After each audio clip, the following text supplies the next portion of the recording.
What's up? What's up? What's up? What's up? What's up? What's up? What is up? How are y'all doing today? It is Friday, and y'all know what that means. That means we about to have us a good old time tonight. Whew, man, I don't know about y'all, but it took forever for this Friday to get here for me. But I am so glad that it is here. And I cannot express to you guys how happy I am to be here with y'all tonight. In case you didn't know, my name is E-Man from E-Man's Movie Reviews. I am going to be your host tonight. Shout out to all of y'all that are new to the channel. And if you don't know what we do, basically we go through all the news through the week, and we give my, I give my commentary. You guys chat it up in the chat. Shout out to the E-Fam and the E-Vengers, by the way. And yeah, we just have a good time with this movie news and all that.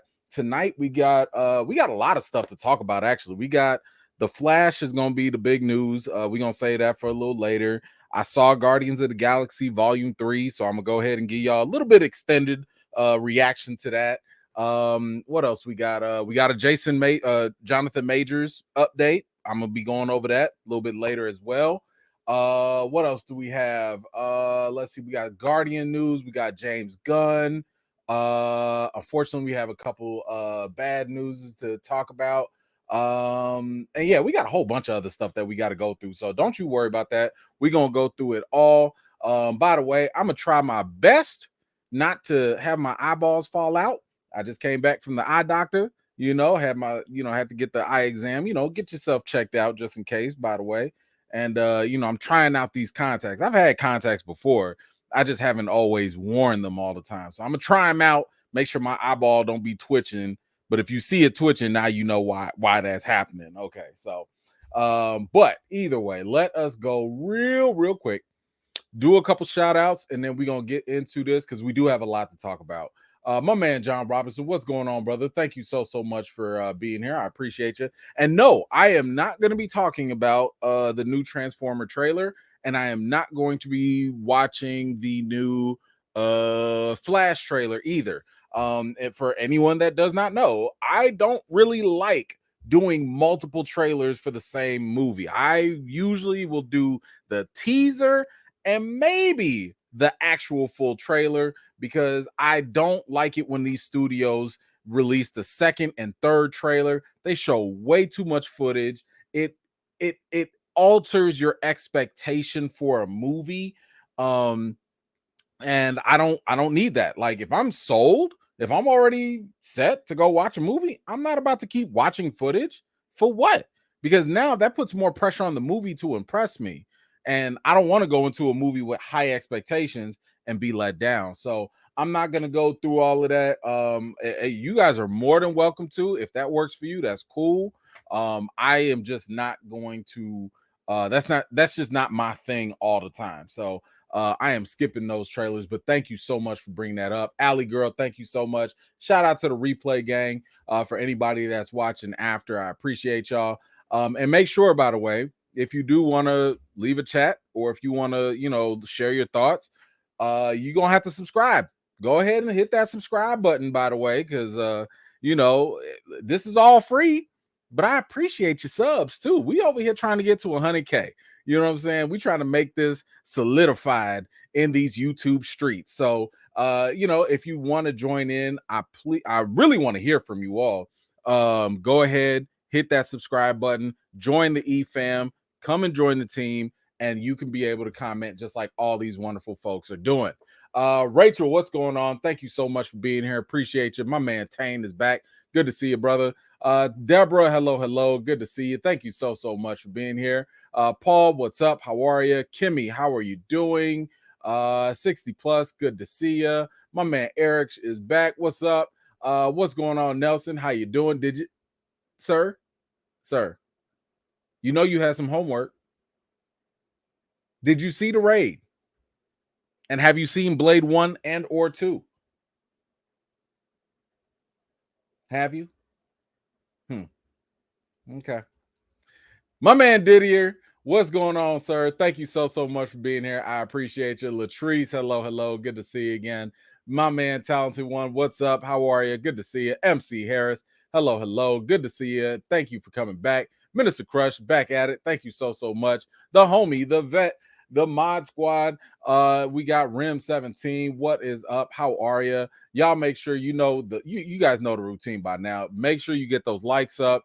And like I said earlier, hit that subscribe button if you like what you see. Shout out to Rims and all the mod squad in here. My man Reese is back. What's going on? Thank you so much for joining. I really appreciate you. Screaming Monkey, what's going on? How are you? African superhero, hello. Kid Mello, what's up? How are you? Who else we got? Miss Harper, always a pleasure. Come through. Thank you so much for being here. Violent Ninja, hello. My man Jason Rodriguez, what's going on, sir? Thank you so much for being here. Trouble Clef, hello. Good to see you too. Let's see. I saw some other faces. We're gonna try and go. Treese, there we go. What's up? Good to see you. Thank you so much. Andre, what's going on, man? Good to see you. The homie Travis is back. Good to see you. Bost, hello. Good to see you. Corey, hello. Let's see. Ikuri, hello. How are you? Who else we saw? I saw the homie Tyra. What's going on? Good to see you. Kiki, back at it. Hello. CJ, how you doing? Pretty Brit, hello.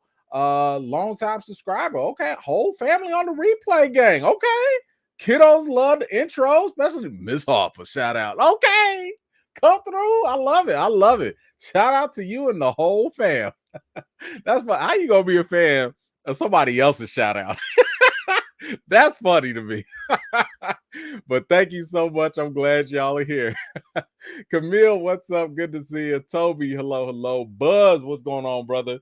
Come through. We got the homie, the vet, Zia Latrice. Hello, ma'am. Good to see you. It's peanut butter jelly time. Where you at? What's going on, Bo? How you doing? Good to see you. Thank you so much for being here. Shaquay, hello. Good to see you too. AJ, what's up? Good to see you. Lisa, hello. Sean, what's up? Dwight, wait. Dwight, what's going on? Connoisseurs, hello. Eric, how you doing? My man, hold on. All the way across the pond. Stamina MC, what is up? And shout out to all of y'all that have been able to come in, whether it's this week, next week, whether it's on a replay gang, however you're doing it, wherever you're doing it. Thank you so much for giving me just a little bit of your time. And I'm going to do my best to respect that time as well. Appreciate y'all. Kiki, what you got? You look hella different without your glasses. I know. And the missus, like, so the missus, I forget if she met me with glasses or without, but she really likes it when I don't wear glasses. I really like wearing my glasses because contacts are annoying to me, but you know, she likes it, so I love it. It works out. But you know, sometimes you got to pull that Clark Kent on them. You know what I'm saying? Sometimes you got to switch it up. You know what I'm saying? Listen, never let them know what moves you making next. You know what I'm saying? Like, you just got to pop up on the scene, you know? So yeah, there you go. But thank you so much. I don't know. You said hella different. So I don't know if that's a good hella different. You know, is it a bad hella different? I don't know. But thank you so much. He said you see a variant. Yeah. This the 813. 813. You know what it is. Let's see. What else? I saw somebody else. Shout out. Oh, blonde in front. What's up? Hello. Thank you so much. Appreciate you, blonde in front. Deborah, what you got? Can we get Kobe update? He's doing better. You know what? Hope he's doing better. So actually, Kobe is doing better, and we are he's been earning a lot more free time out of the kennel or whatnot. And you know, right now we're training him to use the bells on the door to let us know when he needs to go out. So it took a minute because he was real scared of the bells, the little jingle bells or whatever. He was real scared of them for a minute. But I put some treats on him, and I'm not gonna lie. One time I did put the bells around his neck and he ran all around the house. It was funny. Okay. It was funny. He was fine. He ain't had no heart attack. He was fine. But yeah, you know, I gave him some treats and stuff like that. So he's cool with the bells. He still hasn't really gotten the hang of when he has to go out to ring the bells. He will go up to the door and just wait for you. And he'll just sit there and look and just be like, bladder finna explode and everything. He just sitting there. So, it's not until I walk up to him and I say, Bell, and then he's like, oh, now it's time to go. Ring a ding ding, ling ling ling. That's where we're at with him right now. But so far, Kobe is doing a lot better health wise. He don't stank no more. I don't know if that was a shedding thing.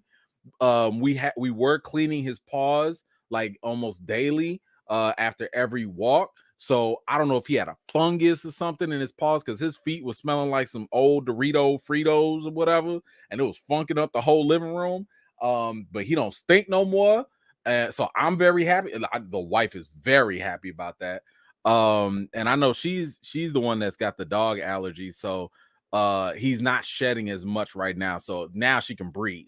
And so it's a win all over across the board right now with Kobe. And I am very, very happy right now. We good now. For now. Because you know, every time I start talking good about Kobe, he gonna do something. You know what? You done jinxed it now. It's done. He gonna do something. I don't know what it is. He gonna poop on the floor. He gonna do something that's gonna get him some more time. But right now, everything's good. But thank you so much for that contribution.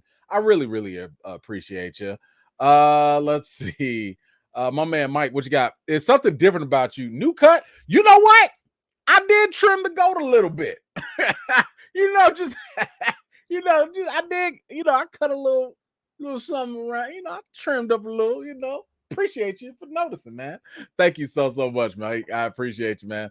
Dang, what y'all hold on, man. Y'all just what do y'all trying to say? Hold on. Let's see, AJ, what's up? You were absolutely right about the TV show From. I'm confused, but I'll see you on the episode reviews. Thank you.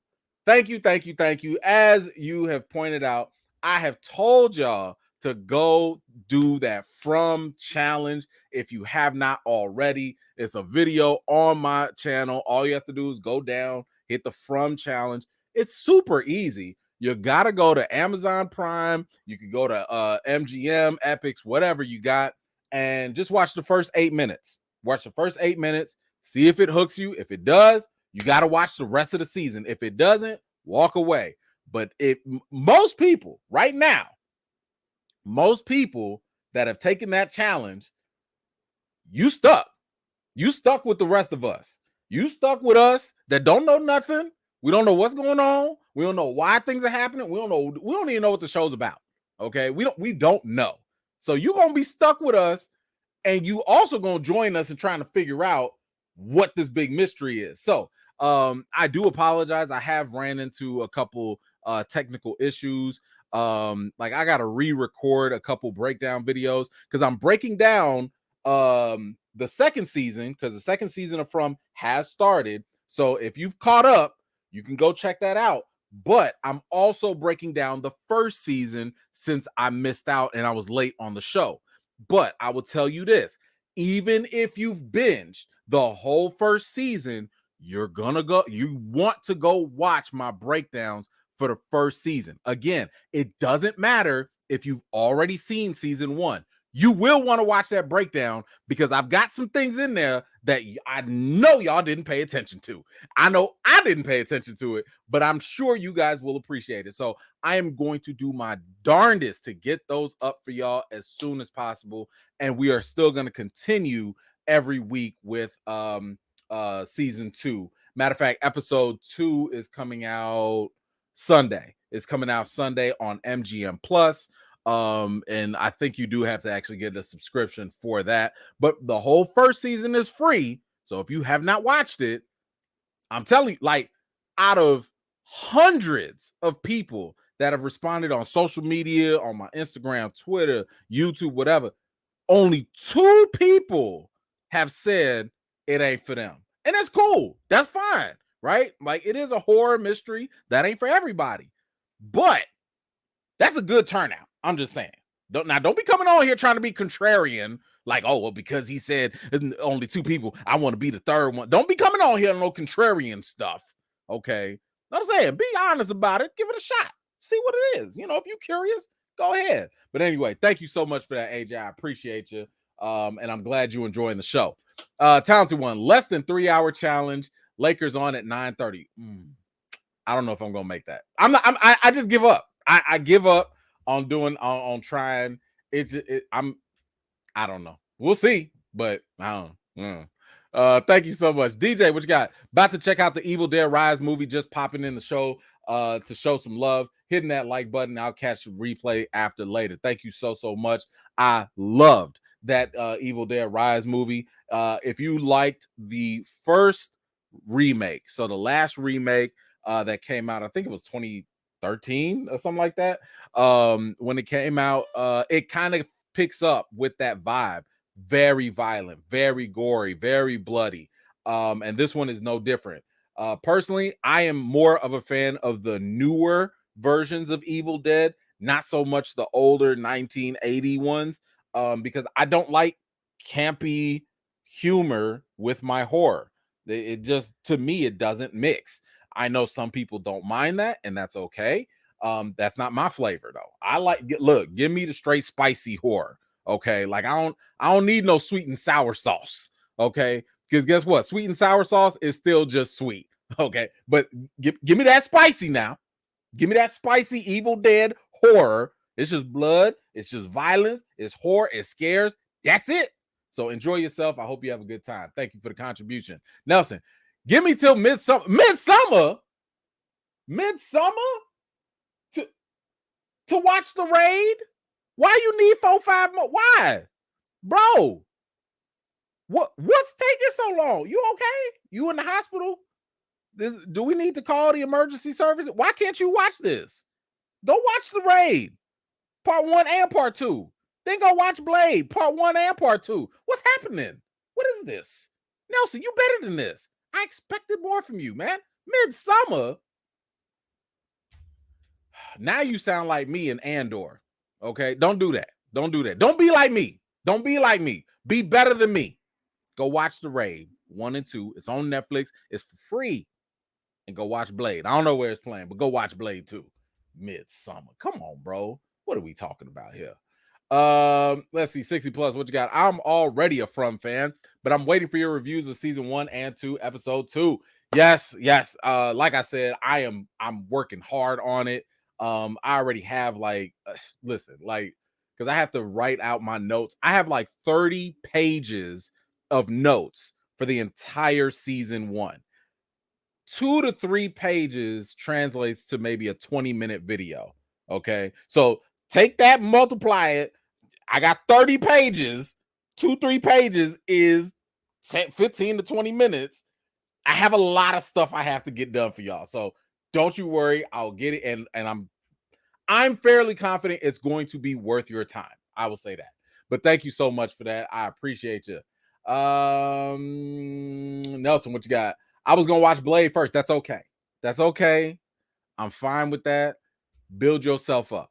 That's okay if you build. Look, watch Blade first so you can see the most disrespected MCU character and see the character that saved Marvel from bankruptcy, the one that made sure there is even an MCU.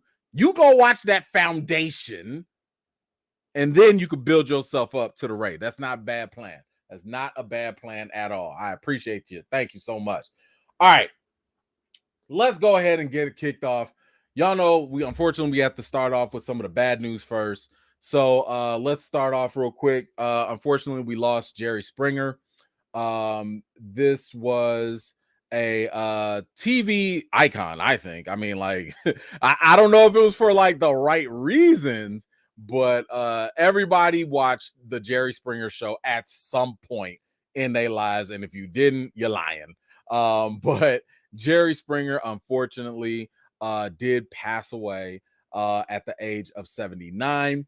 It was said that Jerry was battling a brief illness. The sources tell TMZ that it was pancreatic cancer that was diagnosed a few months ago. And this week, it took a turn for the worse. So, yeah, I think he was also like the mayor of Cincinnati. Let's see. Okay, yeah, he ran for Congress, but he failed. But yeah, he was able to be like the mayor of Cincinnati. in 1977. So it was just kind of wild because, like, again, if you know anything about the Jerry Springer show, you're not mixing that with politics in any way, unless, politics is messy, so maybe. But yeah, so it is definitely sad. I mean, I remember Jerry Springer, like, that was the pinnacle. Like, for younger audiences, I think, and it's not like it was all that long ago, but like, Maury is to younger audiences today what Jerry Springer is if you was like a 90s kid, if you was a latchkey kid coming home and somebody just happened to have that on. Look, I used to watch a little Ricky Lake, used to watch a little Montel Jordan, I'm sorry, Montel Williams, Montel Jordan, wrong Montel. And then hit that Jerry Springer. You know what I'm saying? Like, sometimes you want to watch a little trash. You know what I'm saying? And like, even if the fights was fake, so I watch wrestling. I know that's fake. I don't care. I still watched it, right? And Jerry just be sitting there and just be like, so your girlfriend cheating on you, huh? Well, we got your girlfriend's girlfriend and her mama and a monkey, and y'all all gonna fight. Let's go. Ding, ding, ding. And that was it. Jerry. That was the show. There was no structure with Jerry Springer's show except you was gonna get some trash with some mess and some fights, and you just gonna have you a good time. Because at the end of the day, you're gonna be sitting there like, man, at least I am not them. But let me watch. Let me just see the madness. So I appreciate the level of raunchy, wild, outlandish entertainment that Jerry Springer gave on a daily basis. If y'all thought reality TV was messy, no. Jerry Springer walked so that Flavor Flav could run. Okay. Jerry Springer walked so that Real Housewives could fly. Okay. All of them things. So thank you, Jerry. Okay. I appreciate your work in the entertainment space. I don't know if he was a good guy or not. I don't know him personally. I ain't heard nothing too bad. I don't know. But I'm just talking about his contribution to the entertainment pop world is legendary. I'll say that. So rest in peace to this guy. Hopefully, cancer sucks. But hopefully he is resting in peace for sure. But yes, thank you, Jerry, for that. Unfortunately, we did lose another icon, and I hold this guy like a much higher regard, and that was Mr. Harry Belafonte. Unfortunately, he also passed at the ripe old age of 96. This guy was a singer, an actor, an activist. I mean, you name it, this guy did it. He broke racial barriers, balanced his activism with his artistry in ways that made people around him listen. I'm not gonna act like I'm the biggest Harry Belafonte expert. I think I think the one movie I did see, besides the little things he would appear in, like he was in Black Klansman more recently, but I think, what was it, Carmen? Oh, what was it called? Carmen something. But I remember that what he did, Carmen Jones. It was called Carmen Jones. But I remember, like, this guy was like on TV as a black man, and he was doing a lot of stuff that during the 1950s or whatever was not acceptable. Showing a black man like being sexy and getting the girl and kissing and doing this and like he was just like, yo, I'm gonna do it. Okay. Like Harry Belafonte was definitely a pioneer, in more ways than one. And he was a singer. This was the guy, the Banana Boat. The Banana Boat, he's the one that did that, the Banana Boat song. Y'all probably know from Lil Wayne now. 6 foot, 7 foot, 8 foot. Yeah, that wasn't Lil Wayne. That wasn't Lil Wayne. That was Harry. Okay. Harry did that. Okay. But yeah, no, I mean, this was the guy who I mean, he marched with Martin Luther King Jr. He was like a close confidant with him, right? Like they strategized. This guy was he was all talk and all walk at the same time. So my goodness, rest in peace to this man, for his very, very accomplished life, and all of his endeavors for racial equity, social equity. I mean, this was the guy. And you know what? I would encourage you all. I mean, I'm sorry I don't have enough time, but like I would encourage you all to just look him up, read up about him, watch any type of quick YouTube video about his life. I mean, this guy has been so freakishly accomplished. It's ridiculous. But because I remember I used to see him years ago, and I'd be like, why is he such a big deal? And just going through the list of all the stuff he's done and what he's like accomplished, I was like, my gosh, like this was a living legend in our midst all this time. But yeah, I see y'all calling it the Beetlejuice song. I mean, okay, yeah, Beetlejuice did make the Banana Boat song popular, so yes, that was him. That was him. But y'all let me know what you think. If you have any great memories or favorite movies, favorite songs about Harry, let me know in the comments down below. But rest in peace, sir, and condolences to his friends and family as well. We are going to kind of sort of stay on the justice tip. And and it's only because we've talked about this before. Y'all know I don't really get into politics like that, but we gonna talk about this. So Carolyn Bryant has died. Carolyn Bryant Donham, she has died. In case you don't know who she is, Carolyn Bryant Donham is the white woman who accused falsely Emitt Till in the 1950s of whistling at her, and that led to his death. This is literally what kicked off the civil rights movement. Like this was the straw that broke the camel's back. And what ended up happening was because Emmett Till was so brutally beaten and mutilated, his mother opted to have the casket be an open casket for the world to see. I mean, body smelling, face mutilated. She made this before there was something to go viral. This went viral in whatever sense during that time. And like I said, it kicked off the civil rights movement. Unfortunately, Carolyn Bryant was able to get off. And her brother's husband, whoever, they also were able to get off. They had all the evidence, they had all the witnesses, they even had a warrant for their arrest, but no justice because racism. And yeah, it was not too long ago. It was actually a couple years ago that Miss Bryant actually confessed and said that she lied, that she falsely accused him, that he didn't whistle at her, and nothing happened. Nothing happened. Um, Nobody did anything. It took a black organization to go to the courthouse and go into the basement, and they were the ones that found the arrest warrant for her and like all the other people that were involved, which means that it was just sitting there collecting dust.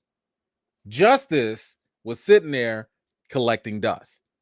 So I don't want to hear about how there's no such thing as systemic racism, because racism caused that system to work the way it was intended. Now, why do I bring this up? Because you should go watch the Till movie. That's why. Yes, that's right. Brought it right back. Thought I was gonna go woke, huh? Oh, can't go woke. But no, go watch the Till movie. This is based off of real life events. I like the Till movie.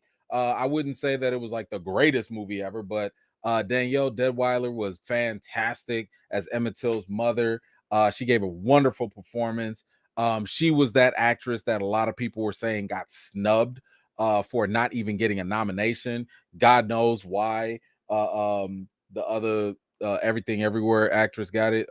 Geez, I'm forgetting her name at this point, but Yeah, Danielle should have gotten that nomination at least. And I would encourage you to go watch the Till movie. But yeah, so she's gone. I don't know, but listen, this is why I personally believe in an afterlife. I'm not wishing no ill. I'm just wishing that judgment is passed and served somewhere at some point. But anyway, y'all let me know, what do you think about the movie Till? If you have seen it, please let me know in the comments down below.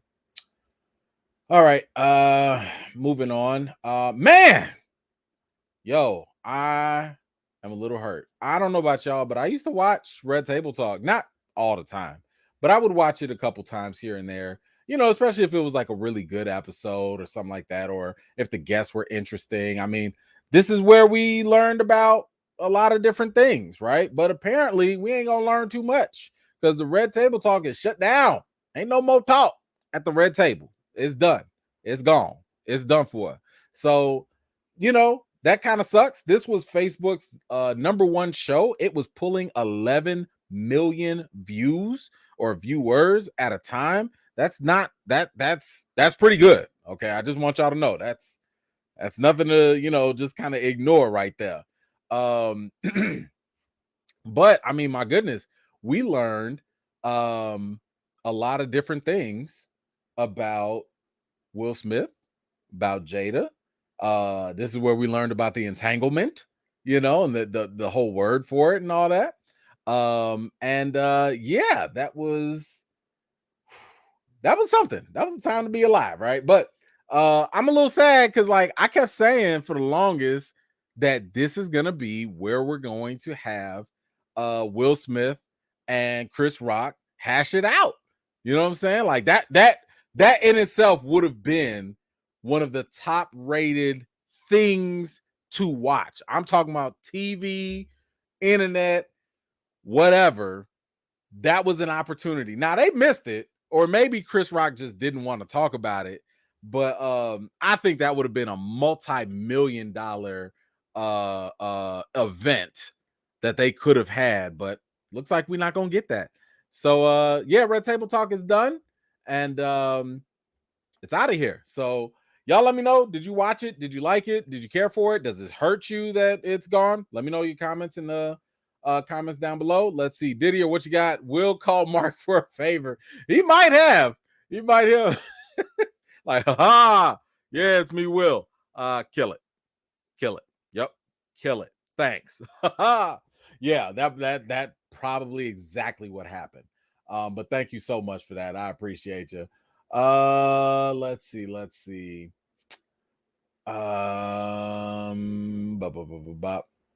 Oh, so I do see some people are getting more ads. I do apologize for that. I don't control the ads. I don't know exactly when it happens, when it doesn't happen.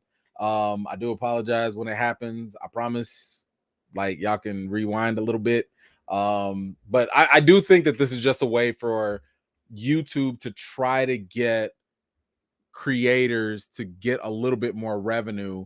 Because I mean, think about it. Like, you know, if you be on for like 2-3 hours and you don't get no ads, like you're not really making nothing, you know. So, and not like we make a lot off of these videos anyway. But please just deal with them for now. I will see if I can get a workaround. It might be a setting or something I'll have to turn off or whatever. But I do apologize if it is disrupting the flow of the live. What else we got? Street Fighter. Okay, last time we did talk about Street Fighter. A new movie is coming out.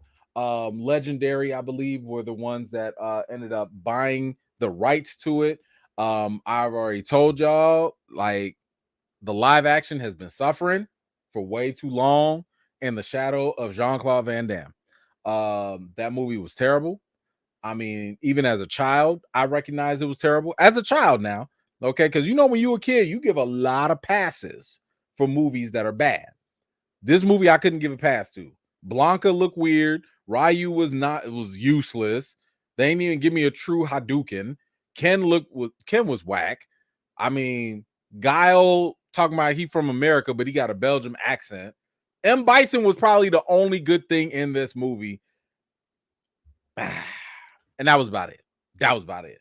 And I already told y'all the animated movie is where you want to go. The animated Street Fighter 2 movie, that's where you want to go. But we do have a quick update, and that is that we have the directors. We finally got some directors for it now. And the directors are going to be, let's see, the Australian twin filmmaker duo behind Sundance horror sensation Talk to Me are in final negotiations. This is Danny and Michael Philippou, I think their names are. So they are going to be the ones that do it. Now, I have not seen the movie Talk to Me yet. It is like this horror movie that I think it got decent reviews. I don't know how good or bad it is, but apparently they have a YouTube channel. I think it's called Raka Raka or something like that, where they do like different comedy things, but they also do horror and stuff. So, like we'll see. We'll see. I do get very nervous when we have very well established IPs and then we're putting it with relatively new directors. I'm worried. I'm not saying these brothers can't do it. I'm just saying I don't know what to expect. There's a very good chance this thing could come out cheap and whack looking. And there's a very good, and hopefully it blows the expectations out the water and it's actually better. Hopefully. But anyway, I don't know. How do y'all feel about having these new directors take this on? I don't know. I don't know if this gives me a lot of hope, but we'll see what happens. Let me know what you think in the comments. Let's move. Do y'all remember Dodgeball? So Dodgeball came out in like 2004 with Vin Diesel, and it had a whole bunch of people in the cast or whatnot. Do y'all remember that? Because apparently they're doing a sequel for it. Looks like Dodgeball, the sequel is in the works at 20th Century with Vince Vaughn returning. So I don't remember. I think this was good, right? Like this wasn't it good? It was a good movie, right? I think it was. I don't remember no jokes from it though. I don't remember. I don't know. I mean, I remember back in the early 2000s, you had a lot of movies, from the Vins and Will Ferrell's and stuff like that. Like that was cool. That was cool. I just don't remember. Maybe I need to go back and rewatch it. I want to say I remember liking it, but I don't know. There's no real details about it. But y'all let me know, what do you think about this? This was announced during CinemaCon, along with a couple other things we'll get into in a second here. But y'all let me know. Do y'all care about Dodgeball? Do y'all want to see a sequel? Is it too late? Is it too late? Because that's another, valid thing to think about. Like, is the humor from Dodgeball going to translate well? What, almost not, a lot, multiple years from now, almost 10 years? Like, is it going to translate? I don't know. Y'all let me know what you think in the comments down below. Let's see. Lamar, if you could dodge a wrench, you could dodge a ball. There you go. There you go. That was it. I remember that. I do remember that now. Okay, thank you. Thank you. Okay, now I remember. I don't remember the rest of the movie, but I do remember that line. All right. What else do we have? Ooh, oh, I didn't even make a banner for this. Hold on. Okay, so we do have something else. So, in case y'all didn't know, CinemaCon was a big event that was held in Las Vegas. That I got denied. Nah, but it's basically where all the theater owners and the studios come together, and they basically show off all these different things that are going to come out or announce different things. It's kind of like Comic-Con except for movies. And yeah, they are basically saying, dropping all these different movies that are coming out. And one of them that is coming out is actually going to be a Transformers movie. But this is not going to be a live action one that you guys are thinking about. It's actually going to be an animated prequel, and it's going to star Chris Hemsworth and Scarlett Johansson. So that's interesting. Let's see. They are going to voice these characters. It says here Chris Hemsworth, Brian Tyree Henry, and Scarlett Johansson will lead voice cast of Transformers 1. That's what it's going to be called. Then animated prequel about the epic rivalry between the Autobots and Decepticons. Hemsworth is playing Optimus Prime. Oh, okay. Henry is voicing a young Megatron in the origin story about how the brothers in arms turned into sworn enemies. Johansson as Alita, Keegan Michael Key as Bumblebee, John Hamm as Sentinel Prime, and Lawrence Fishburne as Alpha Trion. Wow. Okay. Listen, that's a nice sounding cast. Now I'm gonna say this though. Is Chris Hemsworth dropping that Australian accent? Listen, I'm just saying, Optimus Prime for a long time has a very distinctive, commanding voice. And I'm not saying that Thor can't do that. I'm just saying, is he gonna have that little English Australian accent too? Because why you got an accent when you from Cybertron? You know what I'm saying? How's that gonna work? I'm just wondering.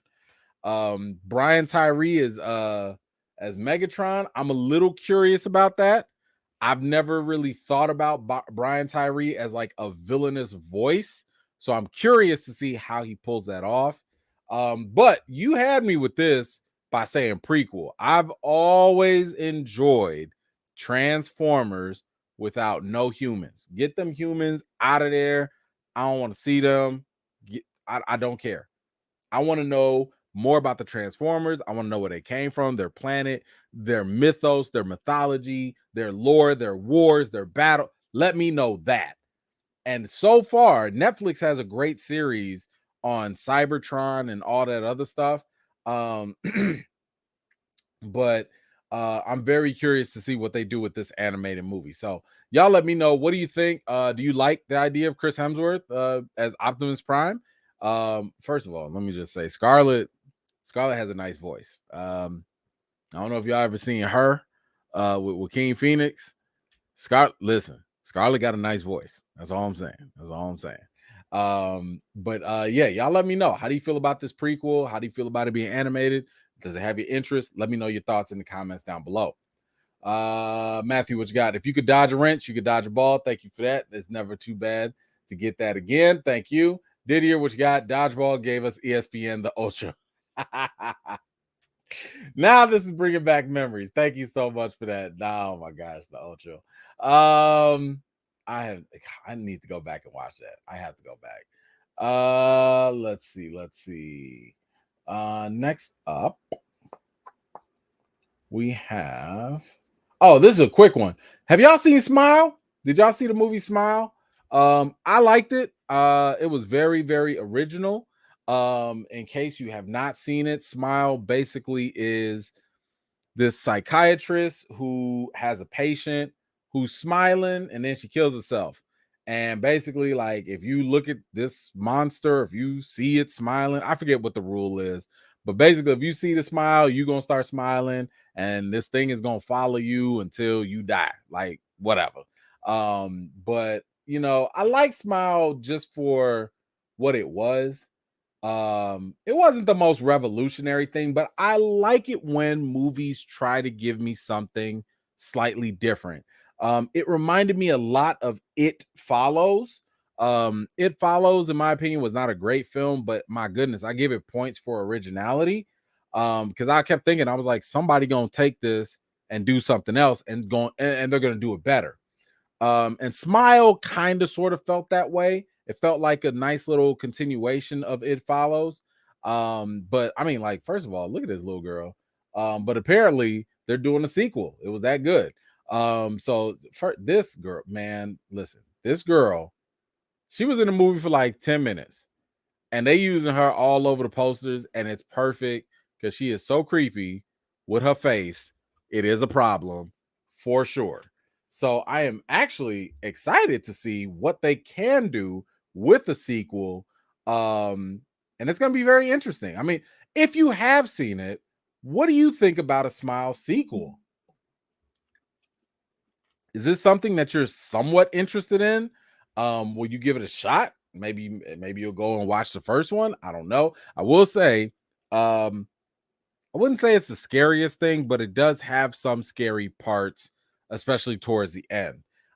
So if you don't, I don't want to spoil it, but like, um,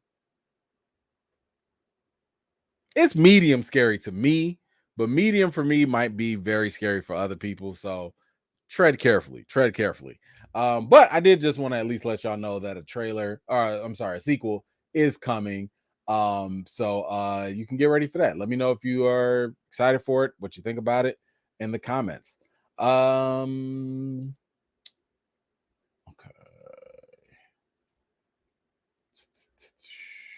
Oh, I don't know about y'all, but I love Black Mirror.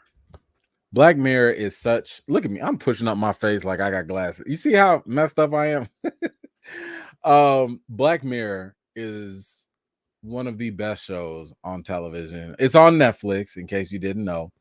But Black Mirror is so good. It is one of those futuristic, it's almost like a Twilight Zone version of what if technology goes bad. Like, it's so good. I cannot recommend Black Mirror enough. There's so many memorable episodes. What I love about it is the fact that it's all an anthology series. So the cool thing about it is uh if you don't like one episode, that's okay. There's going to be another episode that's completely different, and you might like that one. And if you don't like that one, you'll like something else. Like, there's so much variety that you can check those things out and you'll have a good time one way or another. And a lot of stuff is going to make you think. I mean, y'all boy Anthony Mackie, he had a very, very good episode. It was out there, but it was a good episode. It was a good episode. And there's a lot of what if situations that they put people in, and you know, a lot of things that's just gonna leave you like, you're not gonna watch it and be like, okay, whatever. Like, you're gonna be like, huh, what if I could do this thing with my mind and my eyeballs at the same time? It's crazy. But I am so happy because it has been like 3 years since we got like anything for Black Mirror, and y'all, it's back. Ooh! And not only is it back, it's coming back with hot fire. Look at that. Selma Hayek is going to be one of the many people that are going to be in there. Aaron Paul from Breaking Bad is going to be there as well. First of all, you had me at Black Mirror. Second of all, you had me at Selma Hayek. So I'm in. I'm in. I cannot wait. When did they say this was coming in? Hold on. I'm so excited. I forgot when they said comes back in June. That's not that far. That is not that far. Okay. So all we need is just about a month, and we in there with Black Mirror season 6. I want to read a little bit about what the showrunner said. Well, one thing it says here is, while Black Mirror episodes have always been standalone installments, Brooker hints that season 6 follows a new model.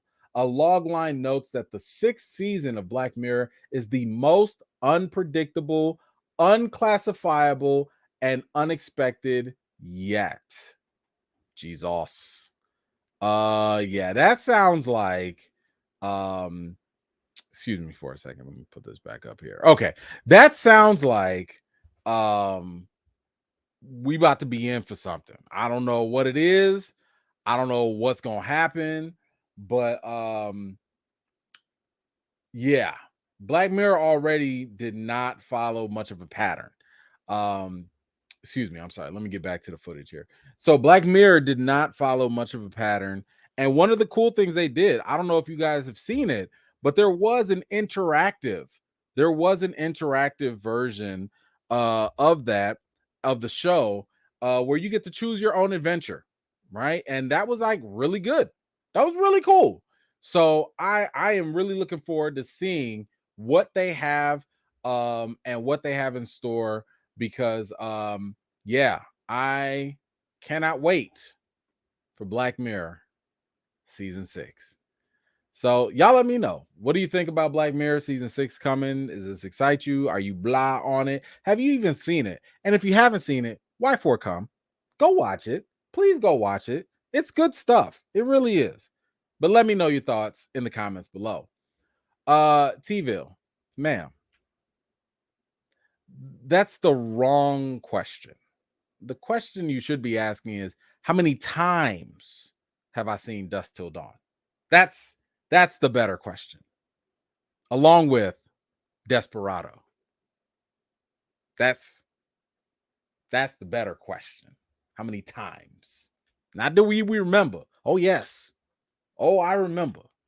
But it's how many times I've seen that movie. Anyway, thank you for that. Let's see. What you talking about? Listen, I'm a little thirsty. I don't understand what you're talking about. You know. Anywho, moving on. What else do we have here? Okay, see, now this I don't understand this, but I guess we have to talk about it. What is y'all affiliate? Like, how do y'all love Winnie the Pooh? Like, did y'all grow up with Winnie the Pooh and really like it or something? Like, I remember when it would come on Saturdays and I'd watch it here and there, but like I don't really remember it being like the greatest thing ever. My wife loves Winnie the Pooh. I think she likes Eeyore the most, but I just wondered like why, because y'all know they just had a Winnie the Pooh movie. They had like it was like a horror or something, like Winnie the Pooh and Piglet was out there killing everybody, eating folks and stuff. Like it was weird. The movie was trash from what I heard, but yeah, apparently look, people are now just attached to this. They want to see more of this.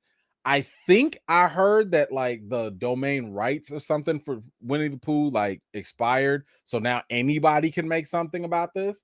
But hey, apparently there is a Christopher Robin R-rated hybrid series in the works, and that's coming to y'all soon. Like, but this is why I'm asking, do y'all care about Winnie the Pooh? Like, I get Winnie the Pooh, but like, did y'all care about Christopher Robin? Christopher Robin? Like, did y'all care about him like that? An R-rated? Okay, let's read this. An R-rated live-action animation hybrid series about Winnie the Pooh character Christopher Robin is in development from Boat Rocker Studios. Christopher Robin is a disillusioned New Yorker navigating his quarter-life crisis with the help of the weird talking animals who live beyond a drug-induced portal outside the derelict apartment complex, the 100 Acres. This project takes everything you think you know about Christopher Robin and Winnie the Pooh and creates something completely fresh and undeniably funny. Sir, why? Why? Why? Like, y'all asked for this? Did y'all ask for an R-rated Christopher Robin movie? Is this what the people were? This is what y'all was? Why? I, oh bother! I'm not watching this. I'm not watching. I'm just not. I'm not. I don't care. I don't care. But yeah. If y'all like it though, you know, go for it. And this half animation, half live. This it has all signs of whack just on there. Like, this is one of those things that, like, you know, when you be at a party, you had a couple of drinks, you with another producer, you be like, yo, You know it'd be funny? A R-rated Christopher Robin movie. No, no, no. So I don't know. Maybe the trailer is gonna be different. Maybe it's gonna be smash it. I don't know, but nothing about this sounds good to me. But if y'all like it, let me know. If y'all gonna pass, let me know in the comments down below. I figured I'd share that information for anybody that cares. Matthew, to answer your question, yes, sir, I am. Thank you for that super chat. That is coming up very, very shortly. We will be entertaining your question. Let's see, Spider-Man. All right, y'all already know Spider-Man and Sony have a very difficult relationship. We have plenty of spinoffs that y'all cannot wait for. Madam Web is coming. El Muerto is coming. I'm pretty sure they're doing Venom 3 or whatever. All y'all about to get all these movies with no Spider-Man. All these movies with no Spider-Man. I don't know what has possessed Sony to believe that this was a winning formula after they got trolled with Morbius. Morbius was so bad. Morbius was so bad that the internet acted as though Morbius was good just to get Sony to put it back in theaters for it to flop again. I ain't never seen no level of trolling to that degree in my life. That is something else. That is something else.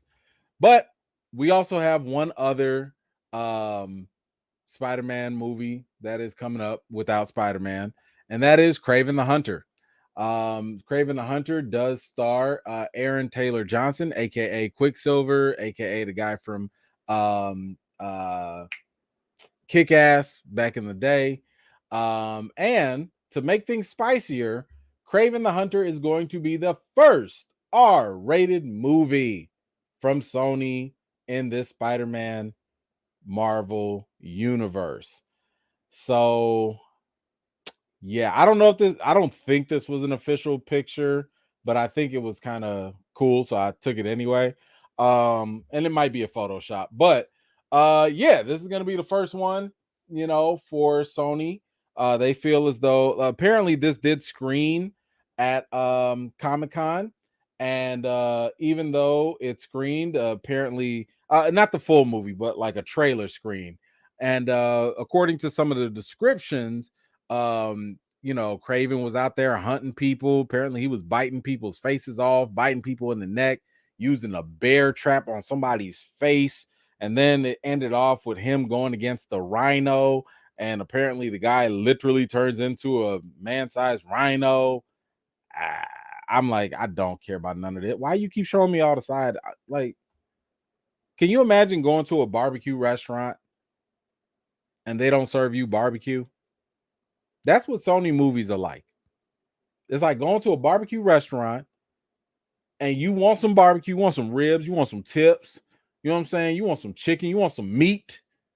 And they like, we got these beans, we got a little corn. You like some coleslaw? How about some rice? Like, that'd be great if I can get some barbecue. Spider-Man is the barbecue. Can I get some barbecue though? Like, can I get some meat? Where's the meat? But this is where we are. So let me ask you, does it change anything for you knowing that Kraven is now going to be rated R? Does that entice you to watch it a little bit more? Are you a little more curious? Because it sounds like all it's going to do is just be a little more violent, and that's about it. That's all it sounds like. Let me know when Spider-Man show up. And the crazy thing is, here's the craziest thing. Nothing to my knowledge, and according to some sources I talked to, nothing is holding Sony back from putting Spider-Man in their movies. Nothing. So they'd rather take L after L after L and their future L's with Madam Web and all the and El Muerto, and thank you so much, Lamar. Also, Hypno Hustler with Donald Glover. So y'all cool with taking all these L's and y'all not gonna put Spider-Man in not one? Like, all y'all have to do is put a little spice on that, put a little seasoning on it. This is all. That's all you have to do. And what's crazy about it is no one's saying you got to use Tom Holland's, Spider-Man. Okay, we get it. You got to deal with Marvel. Totally understand. Y'all literally have a Spider-Man Across the Spider-Verse movie, a whole franchise that has established the fact that y'all got a fulfilling Spider-Mans out there. And y'all can't use one? You got Andrew Garfield still standing out there. He ain't never found a Mary Jane. He ain't never fight a Venom. And y'all can't throw this man in somewhere? These business decisions, I tell you. I don't understand. But anyway, y'all let me know what you think in the comments down below. JN, thank you so much for that comment. Don't know where your comment is. I'll try and look for it, but thank you so much for the support. Stephanie, thank you Stephanie, what's up, girl? Stephanie, where you been? My goodness, good to see y'all. Missed y'all. I have so much catching up to do. Listen, Stephanie, you like 2011 lives behind. But it's all good. So good to see you again. Thank you so much for being here. Always good to see a familiar face. Thank you so much. Let's see. Puma, what you got? Just got home and it's Freaky Friday. Did I miss your Twisted Metal trailer? Nope, you have not. Have you seen The Chosen? Nope.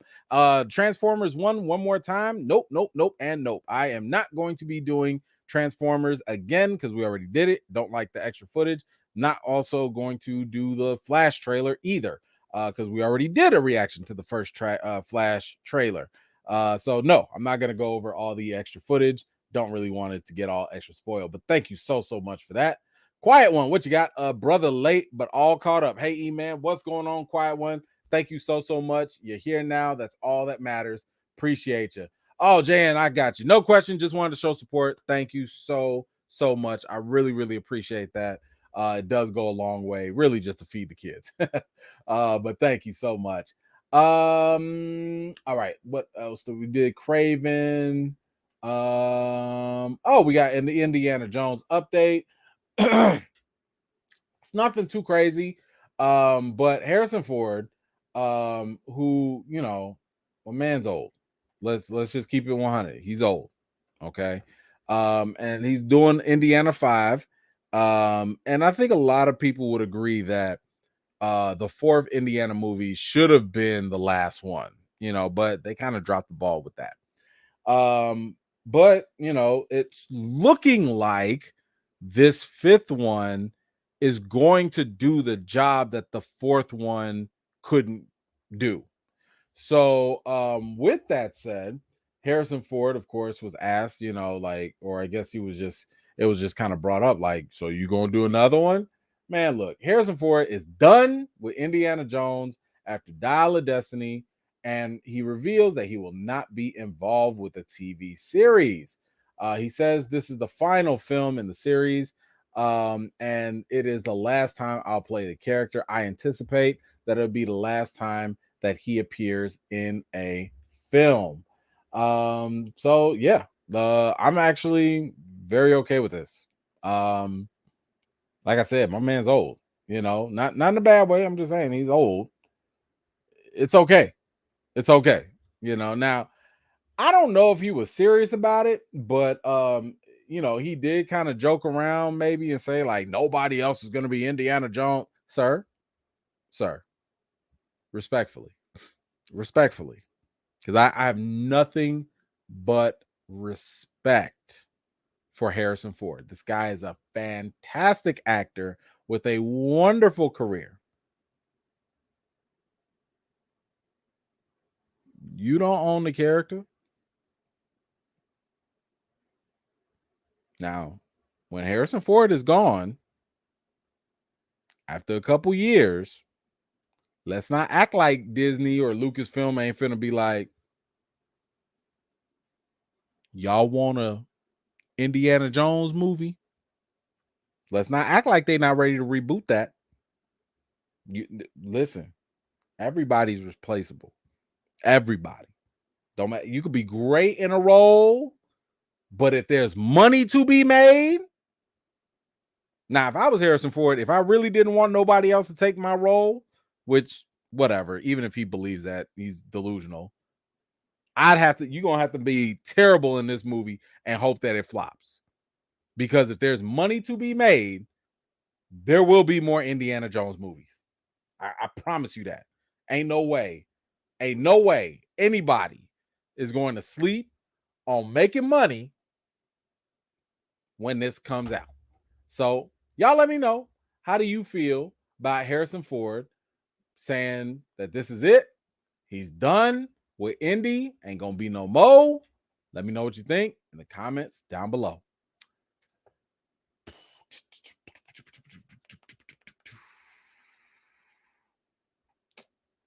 So,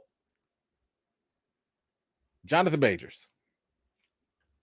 If you've been on my channel, I hope that in the 2 videos that I've provided for you guys, it has been hopefully the most comprehensive and balanced information on the Jonathan Majors situation. Um, just I'm not going to go through the whole thing. If you're interested, if you have no idea what's going on, if you want to know the ins and outs of the stories, I encourage you to go check out my videos on Jonathan Majors, because I've seen a lot of people be real reckless with this story. They go off of things that were reported and don't read between the lines. They read one little thing, a headline, and now they go make a whole video taking stuff out of proportion. I've walked y'all through the entire article. I've walked y'all through the whole, all the news, all the different angles, all of that. So we're not going to do more because nothing else really has developed in the case yet. And the primary reason why I'm even covering this, because I didn't cover stuff like the Johnny Depp trial, and I don't care about stuff like that. The primary reason I am covering Jonathan Majors is because it does potentially have a big impact on the MCU. He might not be Kang the Conqueror anymore. So that's the primary reason I've been following this. And the court date, I believe, is May 8th. So we're gonna see some things happen in the next week or so. But there has been a new development, and that is that the alleged victim has been granted a temporary order of protection ahead of the court date. In other words, the alleged victim is now granted a temporary restraining order against Jonathan Majors. And this was granted by the court. It says here today, a judge granted a full temporary order of protection for the victim per the people's request. So the DA requested this with the consent of the defense counsel. So the DA requested this, and Jonathan Majors' lawyer agreed. So it's not like a big wrinkle. It's not basically what it means. A full temporary order of protection means that the 2 parties must not have any contact, any direct or third party contact, which remains in effect until the next court date. All right, that's really it for that update. Why they do that, I don't know. I am not a lawyer. I do have some lawyer friends, so if y'all have any insight as to, is this just standard procedure?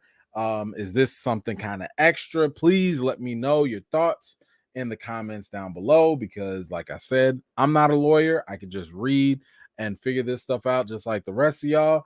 But it is kind of interesting that now they're going to throw a restraining order, as if, because at least from the optics, it looks like what, you scared or something? Like, is Jonathan Majors gonna come for you, or maybe, like, I don't know. It did say the DA requested it, so it's not like Majors requested it.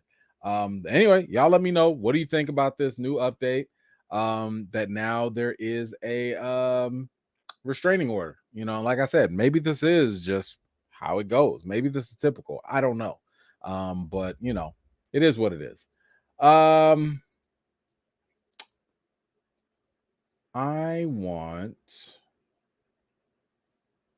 think this is a good time for us to watch some stuff. So let's get ready.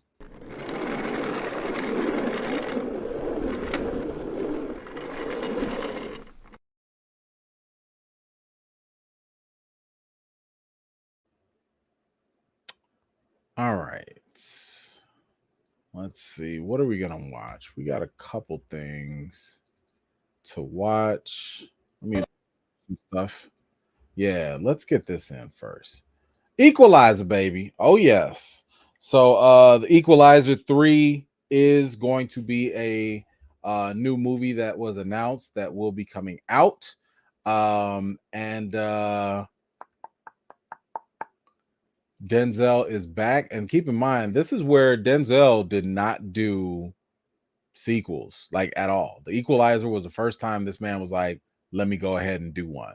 So it is definitely something to look for. I am interested. I liked all the other Equalizer movies, so I'm looking forward to this one. So let's go ahead and check it out and see what good old y'all know his name is Denzel. It's not even Denzel. Yeah. So let's see what Mr. Denzel Washington has got for us now. 9 seconds.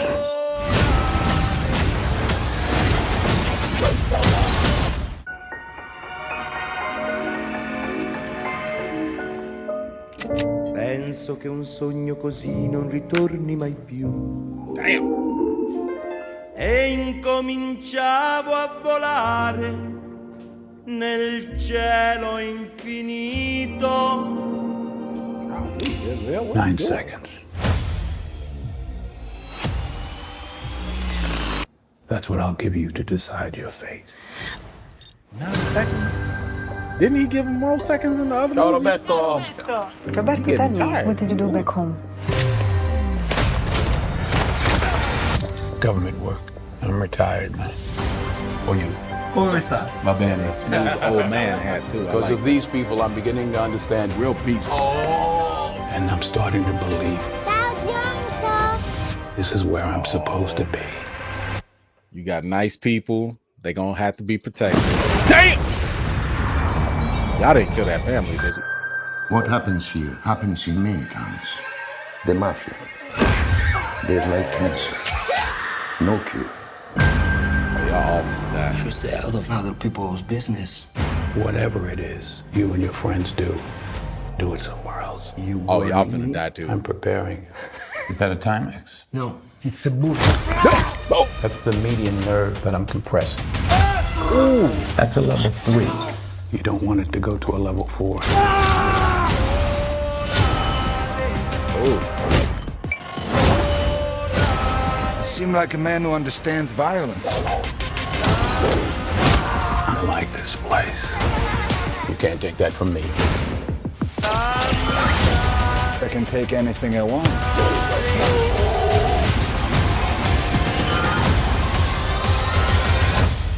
Police found multiple dead bodies on that farm in Sicily. Did you kill him? Hey, that's old girl. 9 seconds.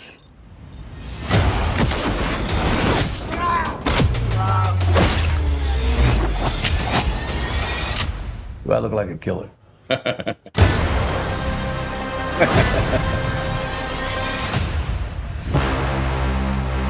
like it.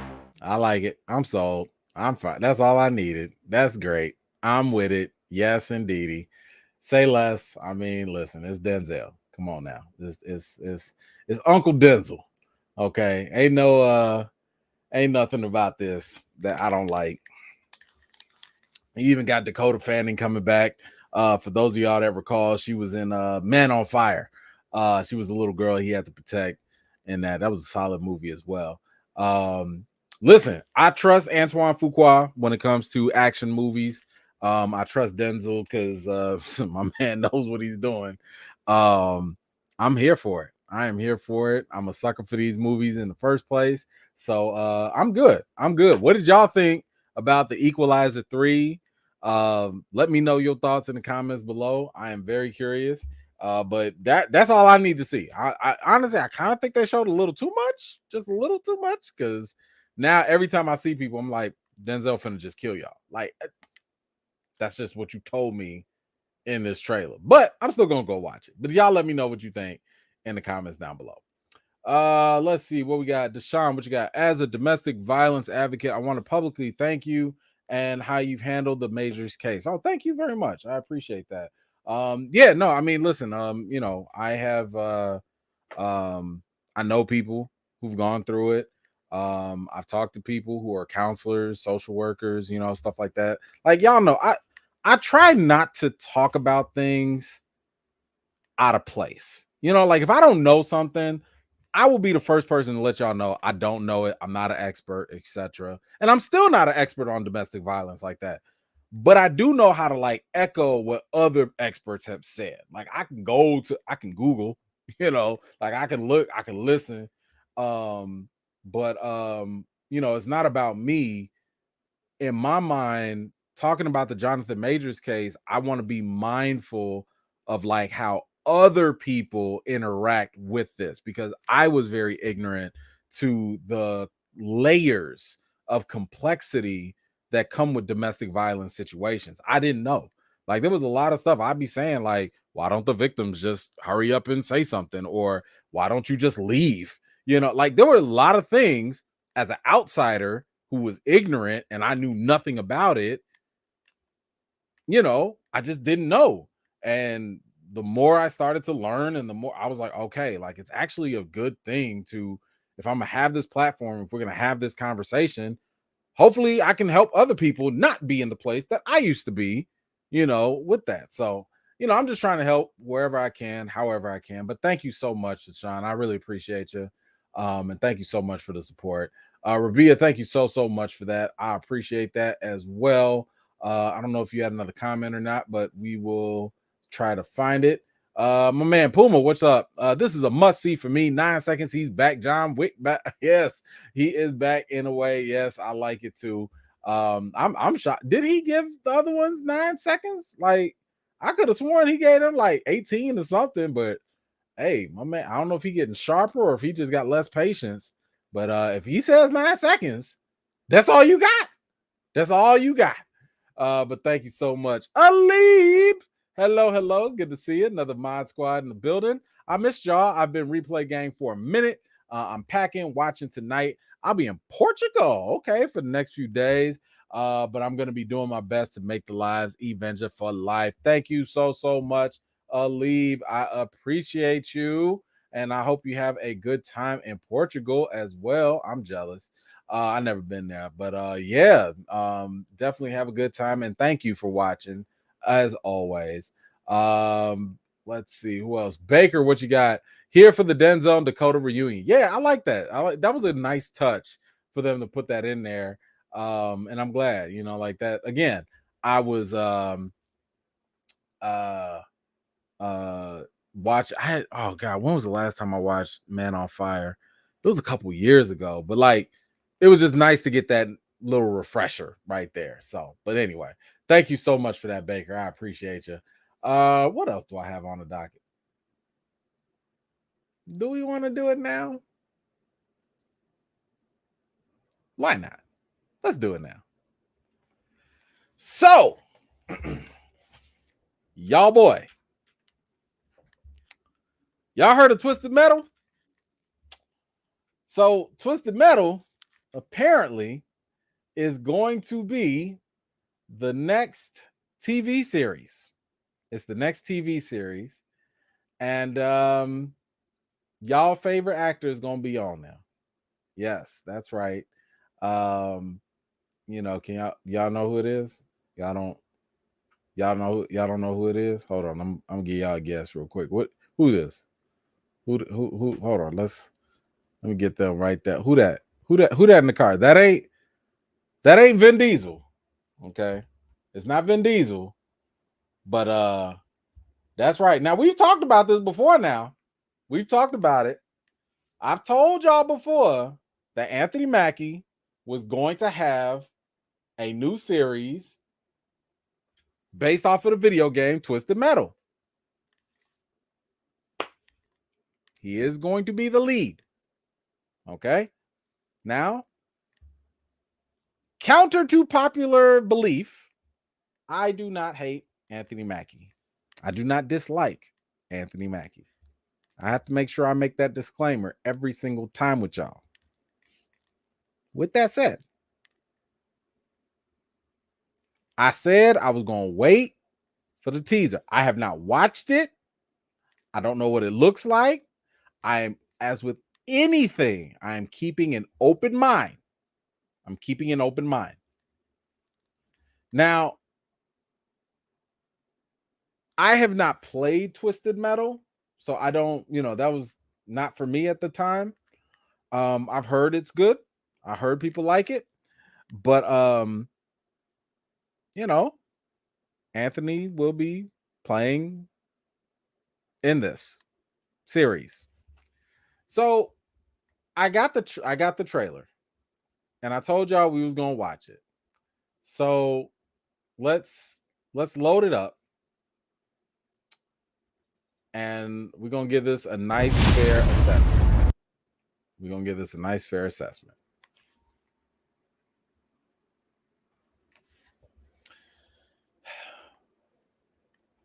All right. I see he got the Vin Diesel pose already. All right.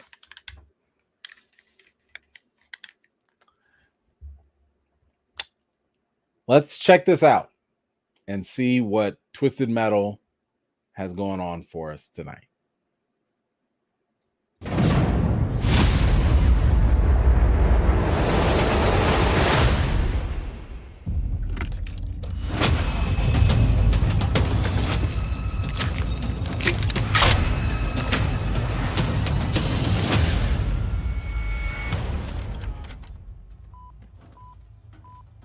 Ladies and gentlemen, start your engines.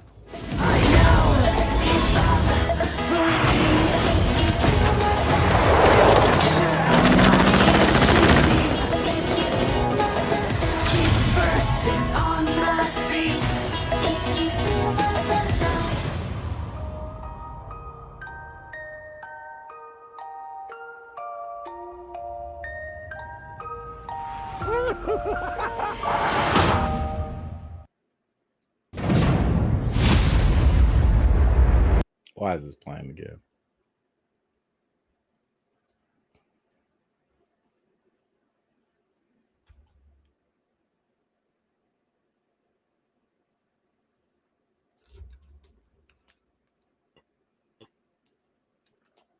All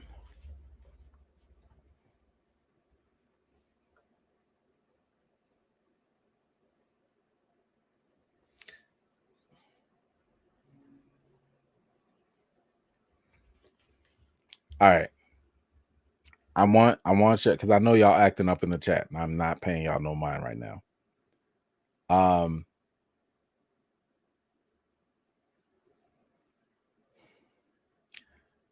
Honest, quick take. I'm getting Fast and Furious vibes meets Mad Max. Like right off the top.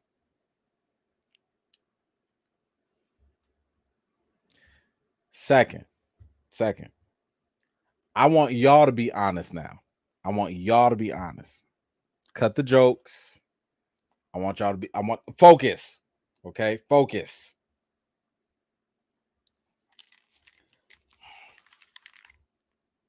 Yes or no, are you interested in watching Twisted Metal based off of that teaser? Hit me with a yes or a no. Are you interested in watching Twisted Metal based off of that teaser? I ain't gonna say nothing else. I want to see where y'all be honest now, because I'm gonna remember. I'm gonna ask y'all questions. If you say yes, I'm gonna ask y'all questions. No. Okay. No. Okay. No. Okay. Are you interested in watching Twisted Metal based off of that trailer? No. Yes. Why? If I'm bored, why? Okay. No. Okay. Why? Okay. Why? Okay. All right. Yep. Okay. Uh-huh. Okay. Yep. Yep. Yep. Okay. Okay. Okay. Okay. Okay. All right. Why? Why? Okay. Mm-hmm. Okay. Okay. Listen. Um, I'm not gonna say the no's have it, but like, the no's have it. So I'm going to say I hope this does very well. I hope this um elevates his career. I got a little homework for y'all. Just a little bit. And I trust y'all. I trust y'all because I know y'all gonna keep it 100 with me 100 times, just all the time. When Twisted Metal comes out, and this comes out July 27th on Peacock, I want y'all to just let me know in that first week how many friends of yours or colleagues at work, we can broaden it out. Matter of fact, anyone you see online, just anybody. I want y'all to just let me know how many people are talking about this show. Now it could be trending. It could be, articles and articles written about it. You can see a whole bunch of videos about it. I just a little homework. I just want to know how many people are going to be talking about this. I'd also like to know, and I am not wishing ill will on this at all, how many seasons y'all think this is going to go? Y'all think it's only going to last one season? 2? 3? Let me know your thoughts in the comments below. Okay. I have fed you piranhas all the meat that you can have for this time. Y'all gonna leave me alone right now, okay? Y'all, I know y'all smell that blood in the water. Okay, I know y'all had it, but it's done. It's done. All right, who do we have? Kiki, what you got? You have some animosity towards Anthony Mackie. No, I do not. I do not have animosity towards Anthony Mackie. I do not. But thank you, Kiki. Thank you. Dwight, do you like Altered Carbon season 2? Stop Mackie hate. It was mediocre. I really liked the first season of Altered Carbon. But there was nothing really compelling about season 2 that I found intriguing. I watched it. I watched all of it. I mean, counter to what y'all believe, I watch his stuff. Like, why do y'all think I just make this stuff up?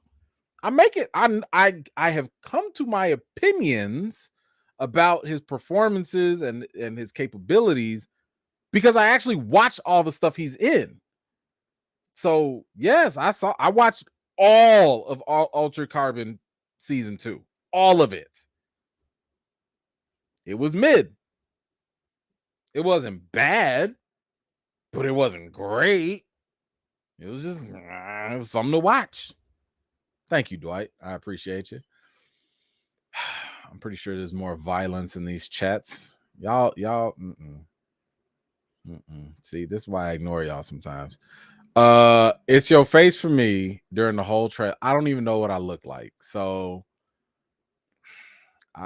I don't know what you're talking about. Thank you, Baker. I don't know what you're referring to, but I'll take your word for it. Kiki, did you watch Love and Death on soon to be Max?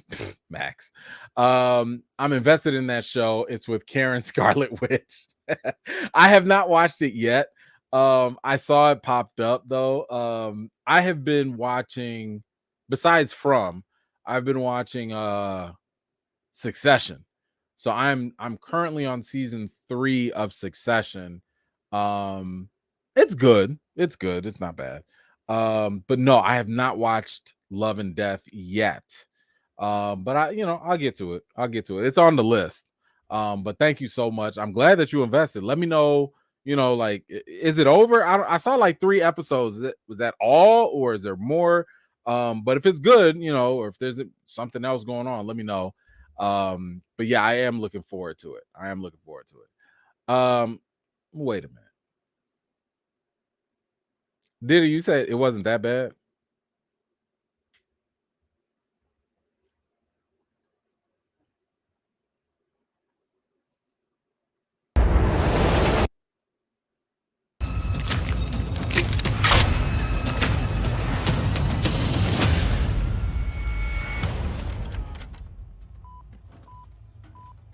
Ladies and gentlemen, start your engines.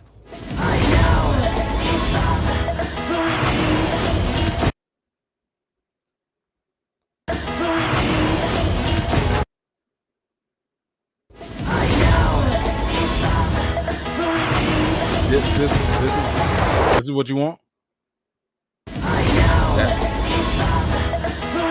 That's it. This the money maker. This is gonna get the people going. This is provocative. It wasn't that bad. You know the only thing missing from this shot right now is him saying, "West Side? Tupac in the house?" That's the only thing missing. And him getting out the window screaming family. This is it. This is your winner?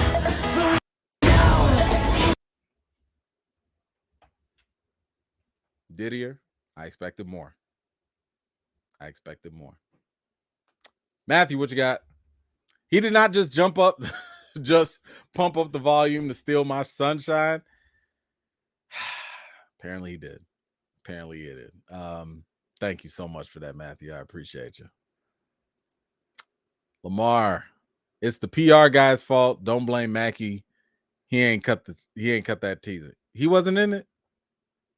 Hold on. Wait. That ain't him? That him? That ain't Mackie? Who made him do that?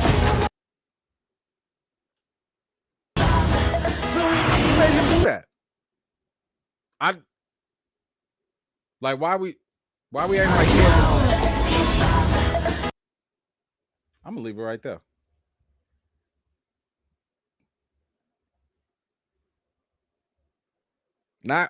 It's not his fault. I'm gonna leave that right there though, because it's not his fault. Thank you, Lamar. I appreciate you.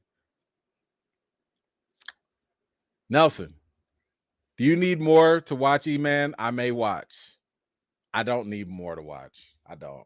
My docket is so full. I'm behind. I don't need to watch nothing else. But thank you for that, Nelson. Thank you. Baby, what you got? Is Falcon broke? He needs to sue Pepper. I mean, my man is getting a check. I ain't mad at that. I'm not mad at it. He's getting his money. You know what I'm saying? He's doing his thing. I'm happy for him. Didier, Fast and Furious, or E-Man Fast and Furious, and Mad Max is exactly what Twisted Metal game is. Oh, okay, cool. Like I said, I never played it. So, okay. All right. Cool. Like I said, that was the vibe I got from it. The only thing I've ever seen about Twisted Metal was the clown face guy with the fire on his head. That was the only thing I ever knew about it. I never played. I never even seen gameplay. So if that's what it is, okay. I'm all right. We'll see. We'll see how this goes.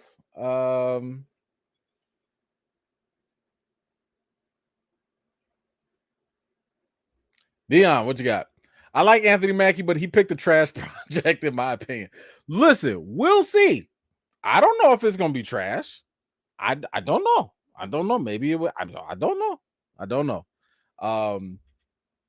But hey, let some other people talk, tell it. Anthony Mackie's, great. Okay. Like I said, I gave y'all some homework. I just want to know how many people gonna be talking about it. Let me know. Let me know. Be honest. I need y'all to come back with them reports. How many people in your workplace, on the internet, who is talking about it when it comes out? Maybe it's gonna be a lot. Maybe it's not. Y'all let me know. Quiet one, what you got? It's a Mad Max Fast and Furious if you played the game. As someone who did play the game, it didn't need a series. The game ain't that deep for a series story. Okay, cool. Now I did read somewhere. I'm sorry, I don't have it to pull up, but it says something like he's a milkman and he has amnesia and he has to deliver a package across like some post-apocalyptic world. And if he delivers it, it changes everyone's lives or something. All right. But thank you for that, quiet one. I appreciate you. Lamar back at it. Come on, E. Nobody watches Peacock. No, hey, people watch Bel Air. People watch Bel Air. Listen, all it takes listen, if don't nobody watch, if the show's really good, people will start to watch. Maybe people are going to start to watch. We'll see. We will see.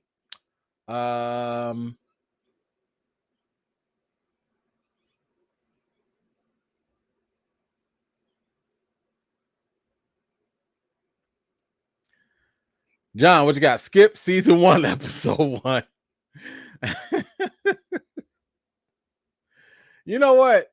Just for y'all, I'm going to go ahead and I'm going to actually watch the first episode. I am going to watch the first episode. I am going to do that. Just for y'all. John back at it. What kind of music is that? I don't know. This was not my playlist. I didn't choose this. Y'all did. This y'all actor. This is the people's actor. So listen, all them people that was making fun of me. Is this your king? Is this your king? Trouble Clef. The Mackie dance is going to replace the slap. Clip that. I will. Thank you for that, Trouble.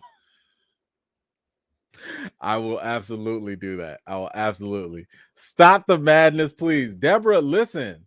I've been trying to have y'all stop the madness from the jump. Okay? Y'all the ones that put this in the atmosphere. Okay? All them little jokes, this coming back for y'all. And you know what? I hope the show is good, and I hope it keeps on coming back, because it's gonna last 5 seasons. I know it. I believe it.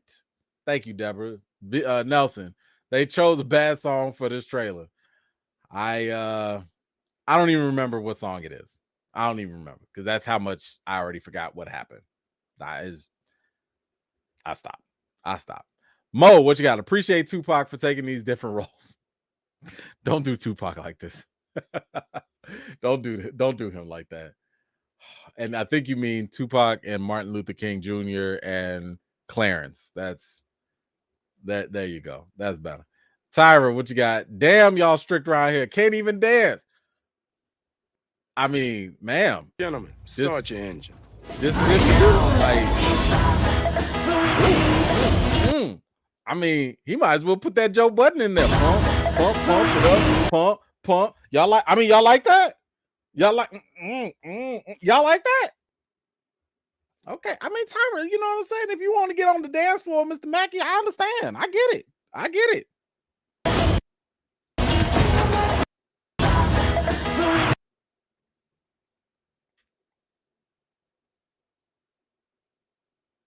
Okay. Kiki. So did this beef with Anthony Mackie start with 8 Mile or She Hate Me? Either one is understandable. Kiki, there is no beef. I have no beef. Okay. This is a manufactured thing. I have no beef. There was only one time The one time I did have beef, okay, I'll be for new people here. The one time I had beef with Anthony Mackie, again, I don't have no personal beefs. I had issue with his comment and position on recast T'Challa. That was it. When he was like, nobody could take the role, and I got a whole video on that, so y'all can go look for it. That was the only thing I have personally had issue with against Mr. Mackie. Outside of that, guy's cool in my book. He's so cool, he could dance like that. So, there you go. Thank you, Kiki. Latrice, what if Mackie shows up in front? Don't do that. Stop it. Latrice, don't do that. Don't do that. Don't do that. I don't even want to play that game. Nope. We're not gonna do that. Thank you, though. Thank you. But no. Kenny, it's arena car battles. That's it. That's the game. Okay. Well, we'll see if they can capture that essence here. I mean, he got bullets and stuff and guns, so I guess we'll see. We'll see. Nelson, E-Man, please remove Mackie dancing face. That's gonna be a negative. I don't see that happening. So you guys are gonna have to leave with this seared in your brains. Yeah. Thank you for that. Let's see. Eric, what you got? Sup, E-Man? Just got in. Have you heard of Vice City, the TV show on Paramount Plus in development? Created and directed by the director of John Wick and produced by 50 Cent. So if so, are you excited? I loosely heard about it, and until I see more, yes, you have my attention. But I'm not going to go over the hill for it yet. But yes, I have heard about it. I didn't read too deep into it because it was like just in talks from what I heard. But yeah, it sounds great. So bring it on. But thank you so much for that, Eric.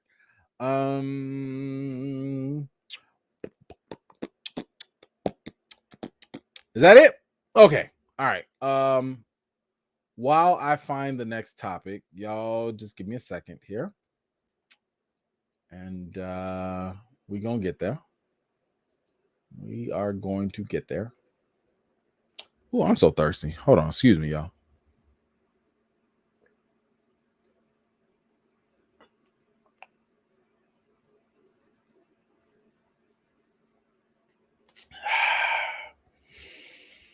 Whew.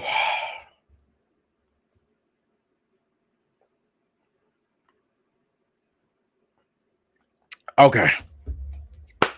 Where were we? Okay, there we go. I'm sorry. What was the topic? Next topic.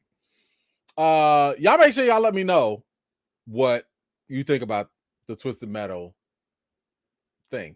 All right. Okay. Let's move on. We got Star Wars, y'all. We got a Star Wars update.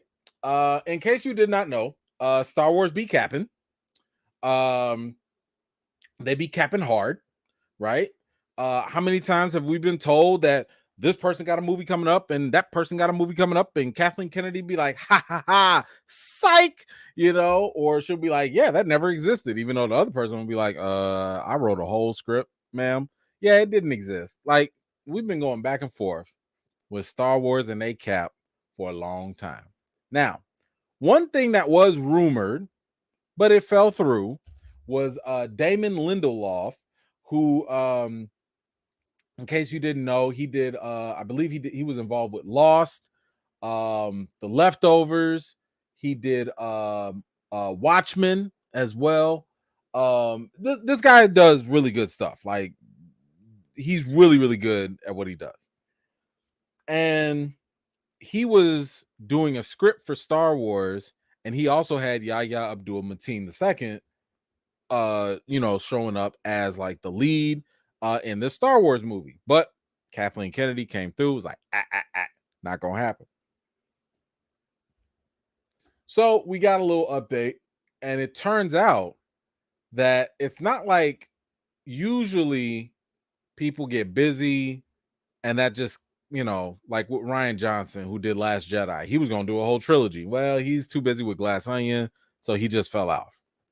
But Damon, that wasn't the case with him, according to him. According to him, he was actually, oh gosh, I'm so sorry. That's my bad, y'all. I'm sorry. Wrong one. Here we go. There it is. He says he was asked to leave his Star Wars project. Says, according to rumors circulating online, Lindelof's script had an elderly Rey training 2 Jedi Knights, one of whom would have been played by Watchmen star Yahya Abdul-Mateen II. But Disney announced this past spring that documentarian Charmin Obaid Chinoy would helm a film led by Rey, played by Daisy Ridley, which may explain the studio's reason for moving in another direction. Damon goes on to say, I was in more than talks to join Star Wars universe. More than talks. I joined the Star Wars universe and was asked to leave. Previously, he told Variety that his act script was a true labor of love and that there would still be a new film, but unfortunately not with me. Whatever went down, it must have been a matter of creative differences from Lucas' side, especially since they're bringing back Daisy Ridley. Will I get back in line outside the club and try to get back in again? Lindelof asked himself in the interview. Absolutely. So, what we could have had, a Black Jedi as the lead of Star Wars for the first time. That's what I read. I read that we almost had my number one pick for T'Challa if he would ever be recast, Yahya Abdul-Mateen II. We could have had a Black Jedi as the lead of a new Star Wars movie.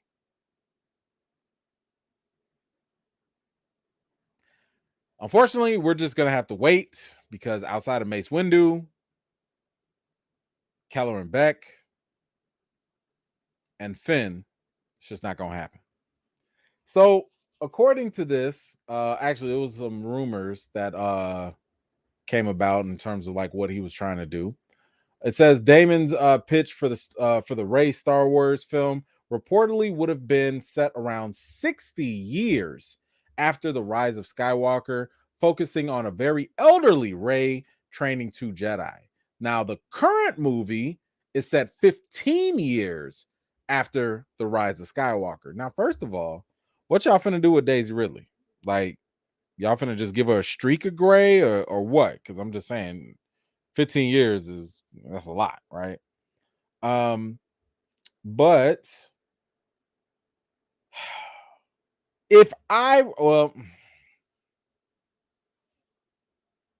I think it would have been nice to go further out to 60 years because it would have removed some of the bad taste out of people's mouths from the previous from the current trilogy. But only 15 years, it kind of sort of leaves room to be like Rey has got more story to tell. Now, I've never had a problem with Ridley as an actress. Rey's character, the writing was not very good for her. So I don't know, but I'll say this though. Damon is not the type of guy that you just pass over. I've told you, like, Leftovers, Lost, Watchmen. First of all, if you haven't seen Watchmen, go watch Watchmen. Watchmen is fantastic. Lost was out here Game of Throning people before Game of Thrones. Like, Lost was out here doing the work. Now, a lot of people didn't really like the ending. I get that. Well, I guess that's kind of Game of Thrones too. But Lost, that was the number one show for a long time. Okay, Damon knows what he's doing. Your franchise has been suffering from terrible writing. You had one of the best writers in the last decade who was thirsty, fiending, ready to give you a new movie. You have an up-and-coming star in Yahya Abdul-Mateen II right there. The ladies love him. You know, he could do action scenes. Right combination. And he was going to be a Jedi. That really bothers me. But you said no. You said no because you want to go back to Rey just 15 years later, not 60.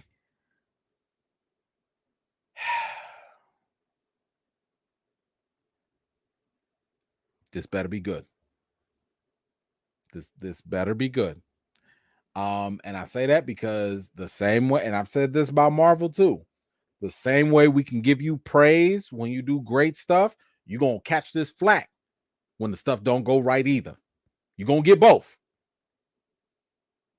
But if that next Star Wars movie with Rey at 15 years later, if that movie does, I don't want to say bad numbers, because even a bad Star Wars movie can still make $2 billion off of name recognition alone. But if that new Rey movie is trash, Kathleen, I don't care what kind of work you got to do, you got to go. That's bad decision after bad decision after bad decision. You got to go. You had a great career, but that has got to be the final straw. I love what Kathleen has done with the TV side. She's made it more diverse. She put the money team together with Favreau and Filoni. She's doing good stuff on that end. But you passed on Damon Lindelof. And if that thing don't hit, you have to go. So anyway, y'all let me know, what do you think about the news of Damon being asked to leave? So this wasn't like, oh, some mutual parting. Oh, I'm busy, you busy. Okay, maybe another time. Nah, please go away. We found something better. Please go away. Okay. Okay, Kathleen. Okay. We'll see, but y'all let me know. Y'all let me know what you think in the comments below. All right.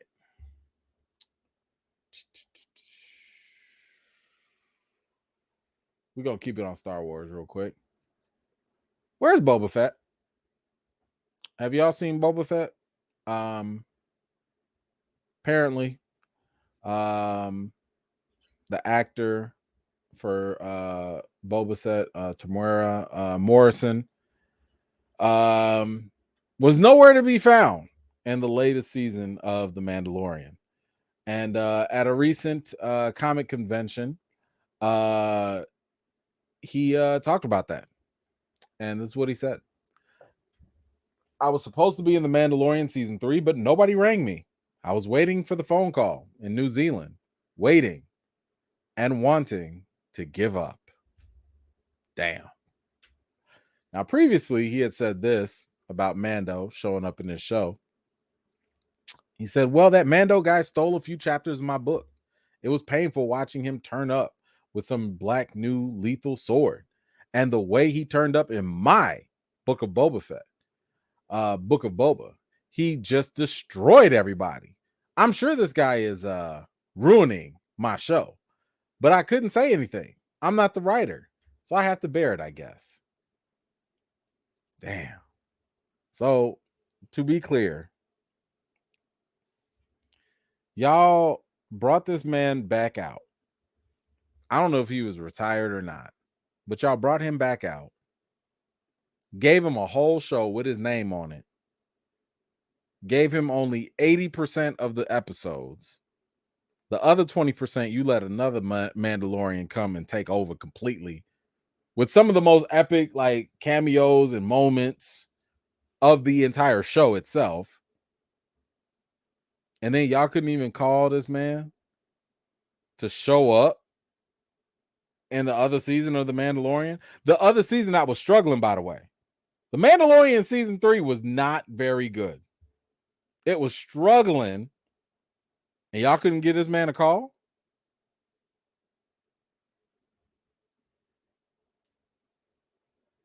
Not one?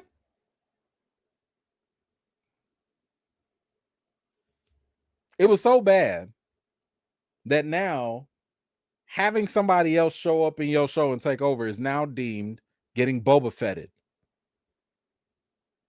That's how embarrassing it is. Now, I'm pretty sure he's not taking this like super personal or nothing, but I'd feel some kind of way. I would not want somebody to Boba Fett me at all. Could you imagine if somebody just showed up and took over my show and now like I'm not even here no more? Like I'll be like, how does what? You can't do that. I feel for Mr. Morrison. I feel as though at least they I don't understand why Star Wars craps on their own characters because it's not intentional. One would think like, okay, we're going to break this character down so we can build them up later. That's not what happens. Y'all break this character down, you leave them in the dust, you don't care about them, you allow fans to ridicule them, and then maybe years later, you're like, hey, you know what we should do? Bring you back. Did y'all realize that the whole reason Boba had a whole show was because for so long, for so many years, people loved Boba Fett. People were like, yep, for whatever. I don't know if it was the jetpack. I don't know if it was his attitude because he stood up to Darth Vader back in the day. But people love Boba Fett. The moment they gave this man some shine, they was like, nah, we're going to take the shinier Mandalorian. Get out of here. Imagine bringing somebody up for an award while they taking a speech, they having a speech, and then you're going to bring somebody else more famous right behind them and say, like, move over so they can finish your speech. That's what happened. Anyway, I feel bad for Boba Fett. There's still time for him to come back, though. He there is a Mandalorian big crossover movie that Dave Filoni is in charge of. Maybe he'll come back. Maybe he'll bring his big stick or something and hit somebody with it. I don't know. But y'all let me know. What do you think about Boba Fett not even getting a phone call to show up in The Mandalorian? Let me know your thoughts in the comments below. All right. I think I got Kid Mello. The new Star Wars movie better be good because the series and the cartoons are dope AF. Yes, this is facts. The TV series and the animated stuff is leaps and bounds better than the movies. It's not even close. This is why I tell y'all, go watch Clone Wars, go watch Rebels, all those things. Go watch Bad Batch. All of those things are going to make you a deeper and better feeling Star Wars fan compared to the movies. The movies are fine, but like they're fine in terms of just knowing the stories. Some of them are good, some of them are just forgettable or not that great. And I'm not talking as a deep Star Wars fan. And what I mean by deep, I'm not that guy that goes and reads the Star Wars books. I don't, because for me, I think that's backwards in the first place. I shouldn't have to go read your books to learn the meat and potatoes of your whole franchise. I should read your books for extra bonus information that we can live with or without either way. It should be superficial, supplemental, but it shouldn't be necessary. And for a long time, Star Wars would have a movie, and then they'd be like, well, if you want to know what happened to this person, if you want to know how Palpatine came back, go read some books. Get out of here. So anyway, thank you for that, Kid Mello. I appreciate you. Boss, what you got?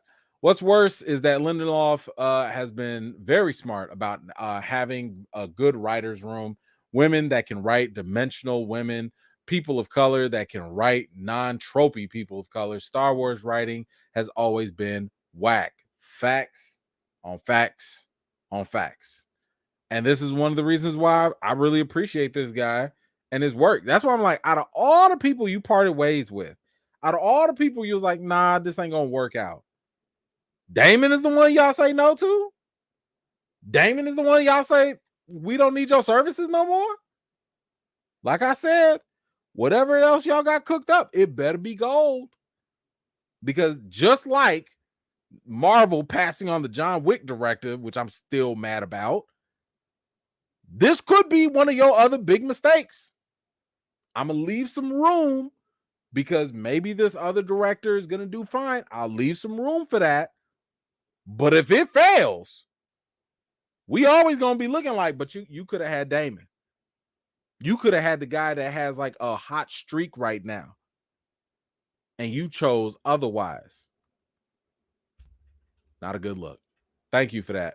Quiet one, what you got? Let's be clear. The first time we ever laid eyes on a Mandalorian suit was Boba in Empire.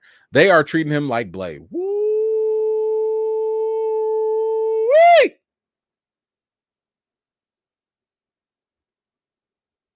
Yeah. Yeah. Yeah. Yeah. For a long time. Listen, I wasn't around during the 70s, 80s, or whatever, but like, when the movies were coming out. But from what I heard from other people, it sounded like Boba Fett was cooler than Luke for a while. Like I could be wrong, but I remember hearing people talk up Boba Fett, and I was like, who is Boba Fett? Like, is he a Jedi? Like, what is it? Who is he? Oh, he got a jetpack? Oh, okay. He got some guns? Oh, okay. Like, he a bounty hunter? Oh, that's okay. But Boba Fett was one of, like, he had that street space cred. He had that intergalactic cred, with fans. So, yeah. But treating him like Blade. I like that. That's an accurate comparison right there. Thank you for that. Dion, in my opinion, Kathleen Kennedy is bad for Star Wars and she needs to go. I'm not, like I said, I'm going to give her credit for the TV side. She has done wonders for the TV side, but she has been lacking on the movie tip. She's been lacking there. So we're going to keep it objective here. She's been great with TV, but she's been lacking with the big money makers, even though she's made money, but them things are embarrassments. Though that last trilogy is an embarrassment.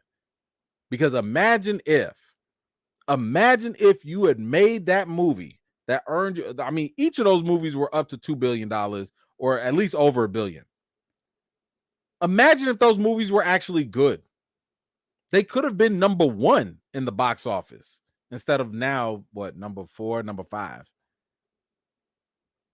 But here we are. Thank you so much, Dion. I appreciate you. Let's move on. So we asked the important question of where was Boba, but I want to ask why Gamora, because why Gamora is a very, very important question. And I think that if you go back to Avengers Endgame, we find out the answer to this is because Gamora is important. Gamora is a very, very important character for representation. She represents the female green aliens very well. And that matters. That matters. And Zoe Saldana knows that matters as well.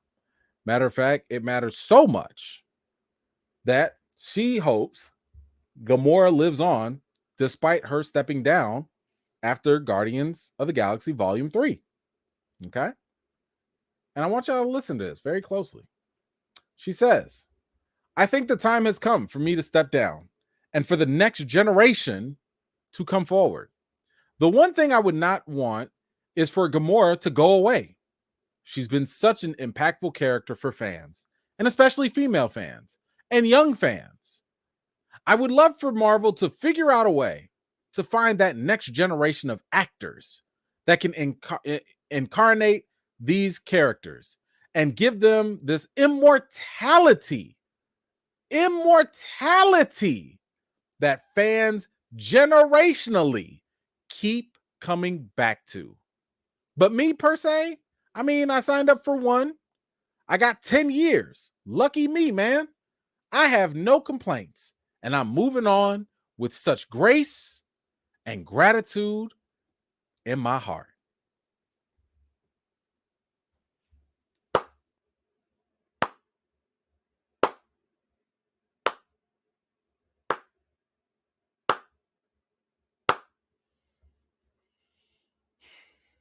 I couldn't have said it any better. I did y'all hear the words that she said? Let's kind of go back here real quick. Just to highlight a couple things in case people missed it. You know, she's been such an impactful character. A character that brings impact. For who? Female fans. Young female fans. Gamora meant a lot for female fans. Huh. And she wants Marvel to give them this immortality. Ooh, come on now. Let's hit this again. For fans generationally to keep coming back to. Now, was she bitter? Was she mad? Because, you know, she wouldn't want someone to mess up her legacy as Gamora, right? But no, she's leaving this with grace and gratitude in her heart.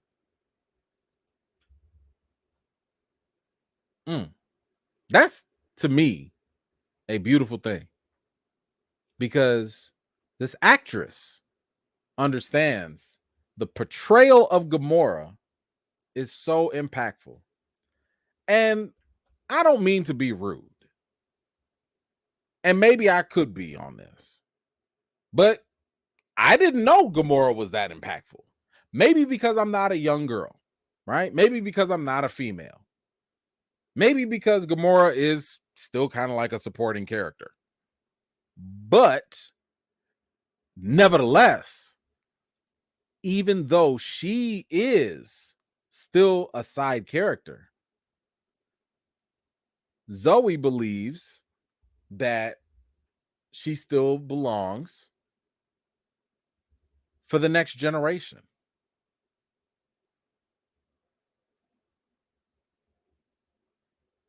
She's not talking about a different type of green alien woman with a different name.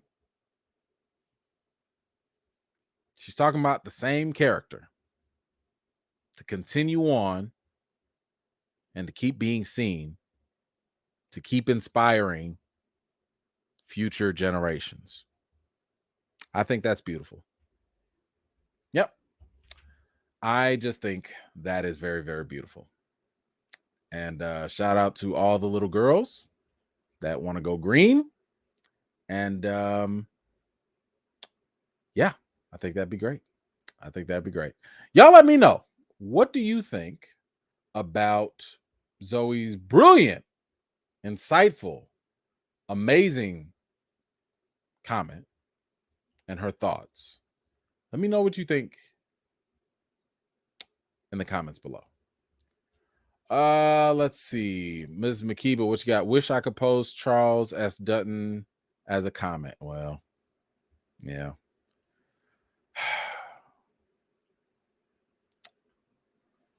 Thank you for that.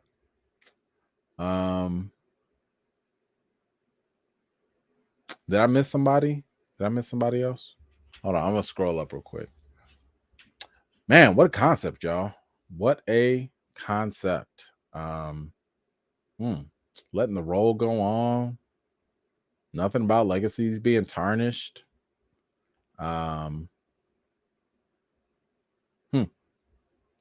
Nobody bitter. Nobody having issues. It's crazy. Crazy. Anywho, unrelated to anything else. Guardians of the Galaxy, Volume 3. So I have seen it. I synced it. And a lot of people were like, yo, what do you think? And of course, I posted my reaction on Twitter and on some of the socials. You should be following me if you haven't already. I had said that, you know, it's the emotional stuff hits and the feels, especially with Rocket.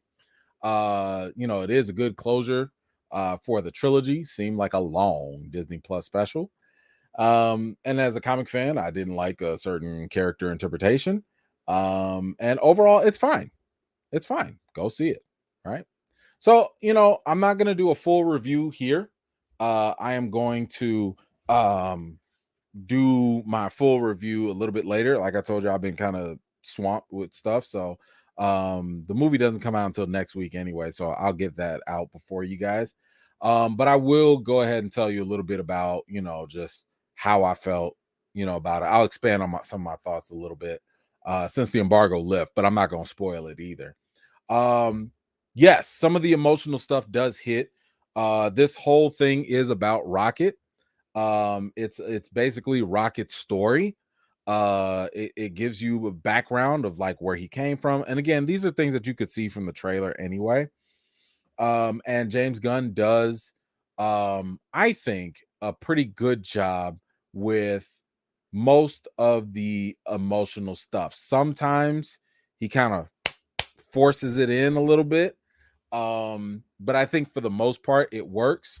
I think that I liked what he did with the characters. He did a good job in terms of like wrapping up their individual stories. There were a couple things I didn't like. I'll save some of that for the review.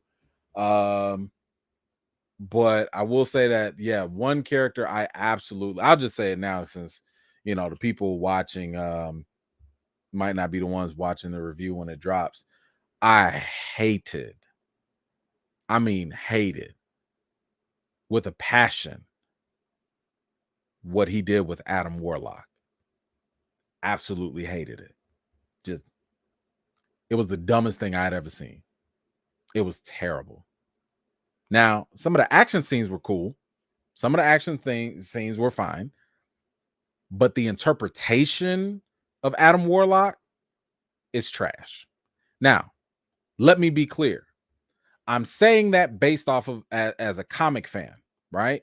And I know, okay, I'll be the first person to tell you Marvel in the MCU is not a straight adaptation to what the comics do. I know that.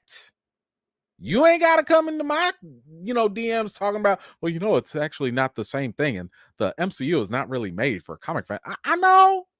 I've been doing this for a long time. I know.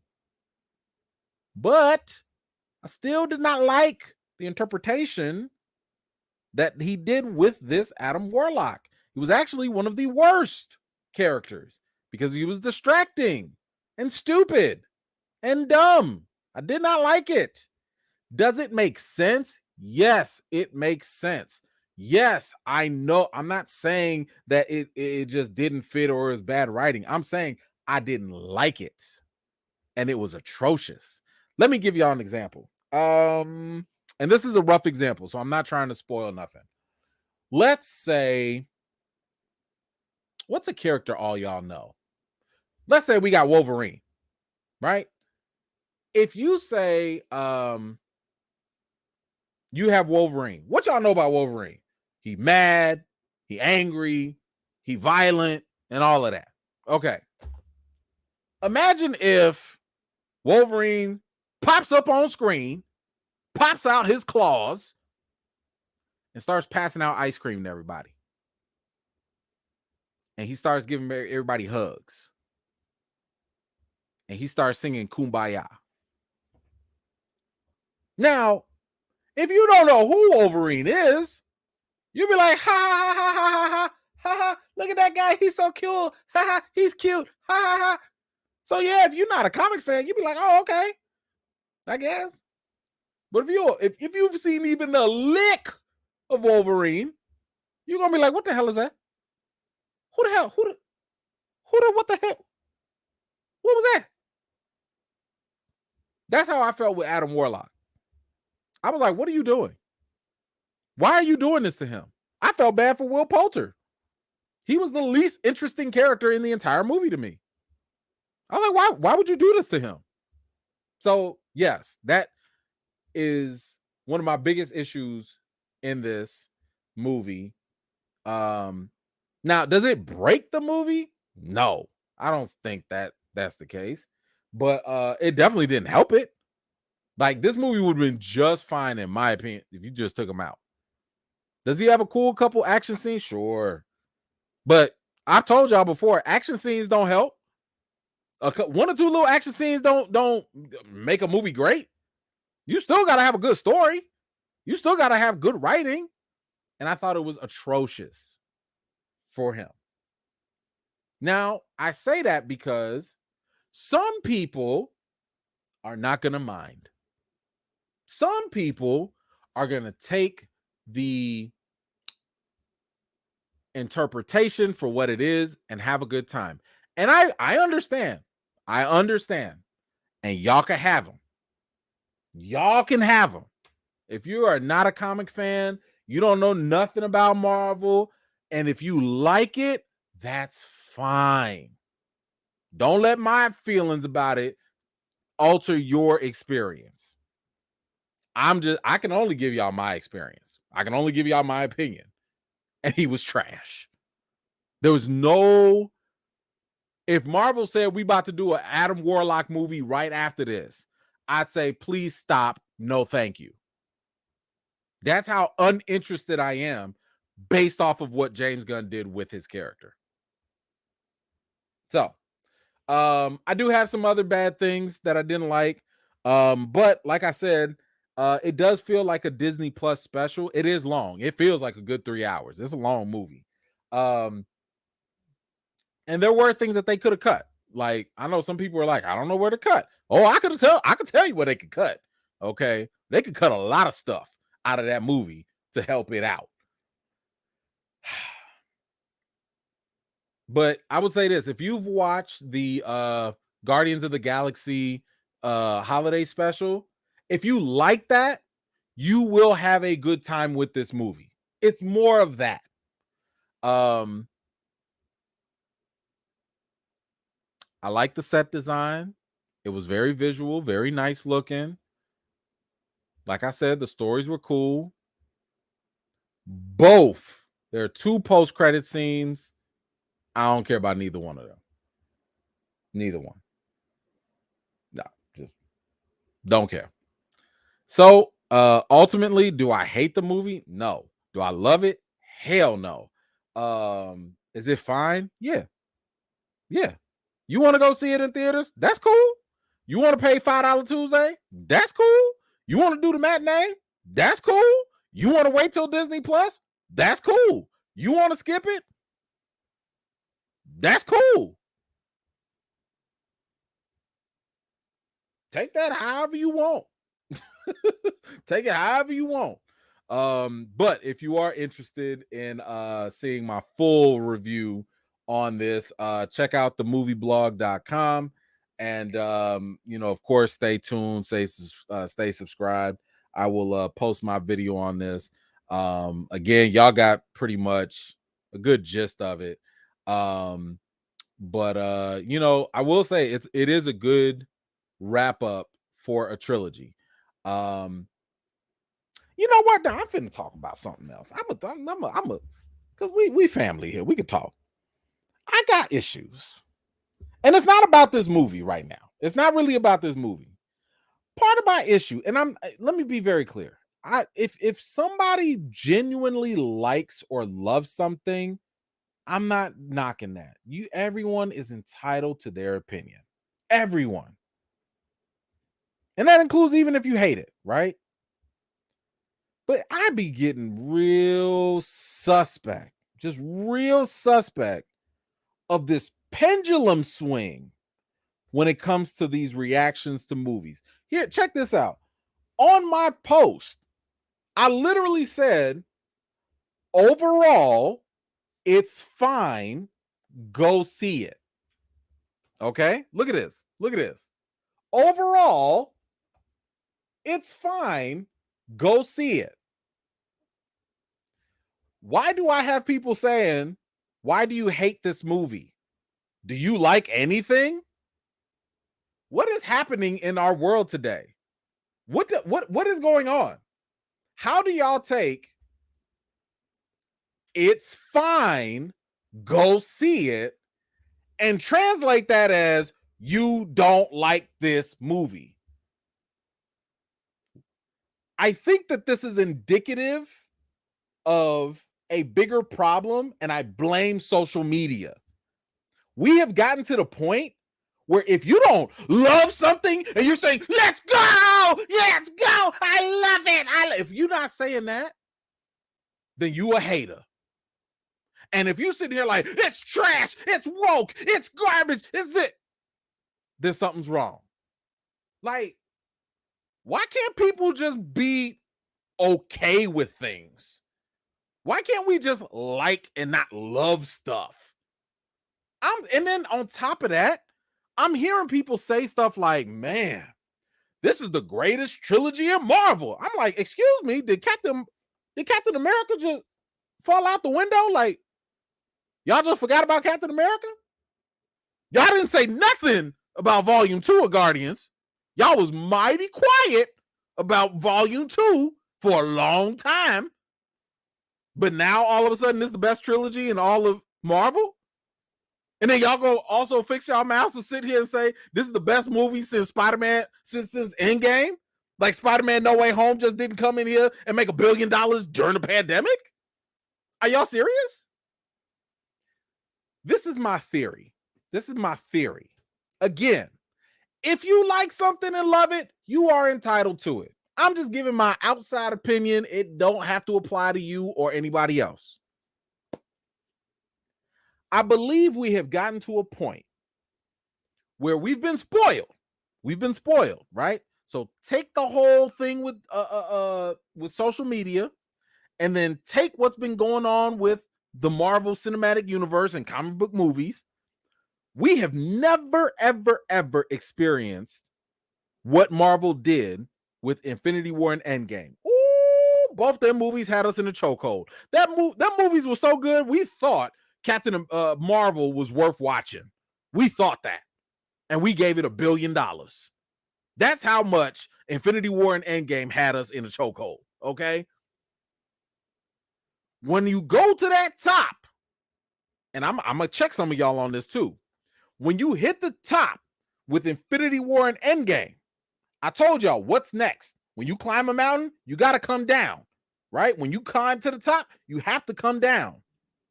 So when we came down, we had Far From Home, and then eventually No Way Home, etc., etc., etc. We had all of Phase 4. Once we started to climb down that peak, what did a lot of people say? Some of y'all been saying this too. Well, everything can't be Infinity War or Endgame. This ain't got to be Endgame. This ain't got to be Infinity War. That's what a lot of people kept saying whenever a Marvel movie came out and it was mid. A lot of people was like, man, y'all just expect everything to be Endgame or Infinity War. A lot of people, I ain't going to say no names, but I know a lot of people would say that. Right? And that's true. Everything shouldn't be like Infinity War or Endgame because the expectation is unrealistic, right? Everything is not going to carry the same weight as two movies that culminated a decade worth of buildup. Duh, we get that. At the same time, because we've been getting a string of mediocre to bad comic book movies, the pandemic messed y'all up bad. Real bad.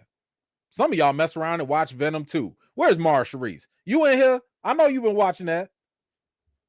Y'all had Venom 2. Then y'all had Morbius. Then y'all had Black Adam. Then y'all had Ant-Man 3. Then you had Shazam 2. What did that do? It shifted the pendulum of expectations. So now, instead of sitting here talking about everything can't be Endgame and Infinity War, y'all been decreased with all this mediocrity, right? Folks have been decreased with all this. So now anything that's slightly above mid, this is the greatest thing the MCU has done since Endgame. This is oh my gosh, this is the best movie that we've had in years. Oh my gosh, this is the greatest thing ever. What happened? What happened? So when we get spoiled with great stuff, we try to hold recency bias and check against that. But when we get a string of bad stuff, anything that's like somewhat above mediocre is now the greatest thing ever. So now when I come in here and I tell y'all, hey, it's fine. It's all right. Oh, why do you hate it? What? What? Oh, so this is just one of the reasons why I get very, very suspect with hyperbolic criticisms and hyperbolic reactions. Like, I mean, if you've been watching me for a long time, okay, if you've been watching me, because some of y'all been watching only for 1 week and think I just hate stuff. You missed literally the whole Kang Gang movement. You've missed the whole, Black Panther movie. Y'all missed a lot of stuff. I will tell y'all when I love something. I'll tell you when I like it. I'll tell you when I ain't feeling it. And I'll tell you when it's trash, like Venom and Morbius. I will let y'all know. Okay? Anyway, I had to get that off my chest. I don't know who it was for. It probably was for nobody. This is just me venting. Because I'll be sitting here, maybe this because I'm on Twitter too long. It might be that. But I'm saying, be wary. Be very wary of hyperbolic exaggerations. If y'all, because I already know, listen, we already talked about this. I know y'all cheat on me with other YouTube channels, and I get it. But if y'all gonna do that, at least cheat with somebody that's gonna tell y'all the truth, okay? And if somebody always loves something or always hates something, something is wrong. Something is wrong. Y'all ever been at work and seen that person that's happy all the time? You know something wrong with that person. Ain't nobody happy all the time, okay? All right. And I got Jesus, okay? I got Jesus, but I have my down times too. All right. I'm just saying. And if somebody mad all the time, first of all, you might need to go somewhere else. Be their friend so they could let you know. But something's wrong. Find that balance. That's all I'm saying. Find the balance. Let's go. Well, with everything. And I told y'all, the more y'all hype stuff up and y'all don't call these studios out, they're going to keep giving y'all crap. Oh, we can make $1 billion movie off some mediocre nonsense? Here y'all go. Fast 9. Be careful. All right. I don't know who that was for. I'm sorry. I shouldn't have wasted y'all time with that. I had to vent. The new people out here looking at why? What is going on? What is this? What did I walk into? I'm sorry. I'm so sorry. This is not how I get. This is not normal. I actually wear glasses. I'm a lot nicer looking guy. Oh man. All right, let me grab this comment. Dion, what you got? In the comics, Gamora was important to Adam Warlock and the Infinity War, so I hope her character is recast. Yes. A lot of characters. Adam Warlock was important to the Infinity War saga. Not here. Not in the MCU. So whatever they do with Gamora, I don't know. The way they ended the movie, the only way I could see Gamora being seen in the future would be in a Disney Plus special, a presentation. That's it. I don't have no confidence that it's going to be anything worthwhile. You'd be like, oh, hey, what's up? Okay, you cool? All right, bye. That's it. Anyway. Be sure to check out my review for Guardians. Of course, I will have more stuff. I'll go into more detail. A lot of that stuff was just off the top of my head. And I'll have more collected thoughts later, because there were other things I didn't like, and some more things I did like. So stay tuned. Nelson, I feel like Marvel wasted Drax's character as well. Drax has not been my favorite character. I loved him in Volume 1. Loved him. I hated the direction that James Gunn took him in Volume 2. I appreciate what James Gunn did for him at the end of Volume 3. I'm not going to lie. I might have dropped the thug tier.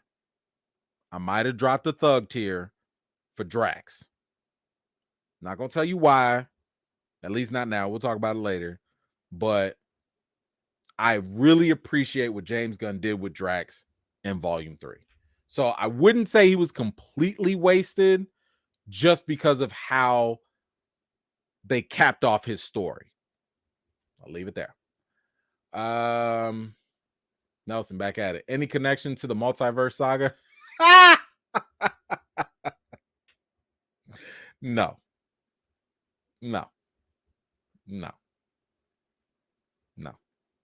Was the holiday special connected to anything? I told you the Disney Plus special. It's a long Disney Plus special. That's all. It's a very self-contained story. No. Oh, you thought this was going to connect to something?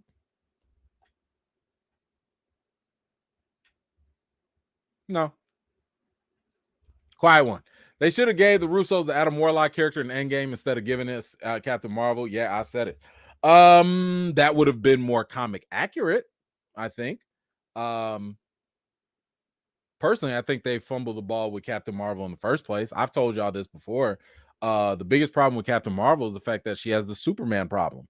The early Superman problem. She's too powerful. And no, this is not a matter of, oh, well, she's a woman and you just can't handle a woman with power. No. I don't care about that. I don't care what superhero it is. I don't care their gender, their race, whatever. If a superhero doesn't have a challenge or a flaw, they become boring. And it's almost like ridiculous. Like imagine Superman never had the vulnerability to magic, and kryptonite never did anything with him. Imagine Superman like that. How interesting would Superman be if he literally had zero weaknesses?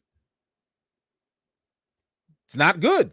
Why? That's why they had to invent the kryptonite to make it a challenge. Because otherwise, you got a perfect creative player, 100% ratings on everything. Can't miss. Always hits the target, fastest, strongest. That's boring. Captain Marvel is boring because she has zero weaknesses or flaws. Now maybe that changes in the next movie, but who was gonna step to her? The only way to even push her was with the Power Stone. That's it. That was the only thing that you had to take the essence of power in the universe to push her away. She wasn't hurt. She ain't come back injured. She ain't had no scratches. She's too powerful. That's not okay. So again, what am I supposed to root for? What am I supposed to be happy about? Who's gonna step to you? So everybody gotta have the Power Stone now? See, now y'all got me on another rant. Quiet one, I agree with you. I'm sorry. I agree with you. Yes, they should have done that. Dion, sad to hear that because Adam Warlock is important. Not here. Not now. Good luck. Have fun. Look, like I said, maybe some of y'all gonna feel different. Maybe some of y'all gonna be like, oh, I enjoyed this character. I enjoyed the story. That's fine. That's great. I'll be happy for y'all. Not for me. Real Django, what you got? E-Man. There's people out there that half read posts in social media or read comprehension is in question. Yes, I know. Um, it still doesn't make things less frustrating. Like it's still. I know. You're not wrong. Thank you so much. That's a very, very generous contribution. I really appreciate you. Thank you so much. Um hold on. I'm catching up. Kenny, what you got? Check your cash. Come on, man. I've been ranting, raving. Y'all got me all over the place. I didn't even look at nothing. I will check. Thank you so much, Kenny. Let's see. What do we have? Oh man. Stamina, thank you so much, Stamina MC, for salute tonight's variant host, E-Man, who remains. Thank you so much. The variant host, thanks you very much for that. Thank you. My man Mike. YouTube just stole 15 of my dollars on my comments. Dang, that's not cool. Well, thank you so much for the $10 cash app. I'm sorry YouTube stole your money. Damn you, YouTube. Why would you do that? That's not cool. But thank you both so much for that. And thank you, Kenny, for bringing that to my attention. Guys, I be getting so caught up in this. I'm sorry. John, what you got? People don't understand you're a critic. It's your job. Yeah, no, I don't know how many times I have to tell people, like, when you see these posts online right after a movie, they are reactions. I'm not allowed to give a review until the embargo lifts. Like, all I can do is just say, how did this make me feel? Did I like it? Were the things I felt about it? It gets a little tricky because you don't want to review it, but this is according to the studios. They like, look, you can say your general sentiment, and then you can go in and give a review. So that's why y'all don't see the good, the bad, the reason, the verdict, y'all don't see the rating, because that's not what it's there for. And yeah, I think a lot of people do confuse the fact that because people confuse influencers with journalists, we're not the same, right? Like an influencer, the people that like, this is great or this sucks, those people are not critics. Like, they get treated like critics because they have a lot of numbers and they have a lot of reach and it's good marketing. But I actually have standards I have to hold on to. I have associations that I have to be holding to, so critic has way more responsibility than someone that's like, let's go, this was great, like, we are not the same. But thank you, John. And Rims, thank you so much. Yeah, I just got it. Appreciate you. I'm slow, but I catch up. Dion, cast my girl Kiki Palmer as Rogue, and it will fix the Captain Marvel power issue. Yeah, I'm here for that. Hit her with that Southern charm, okay, and take them powers. I'm fine with that. Listen, bring Rogue on.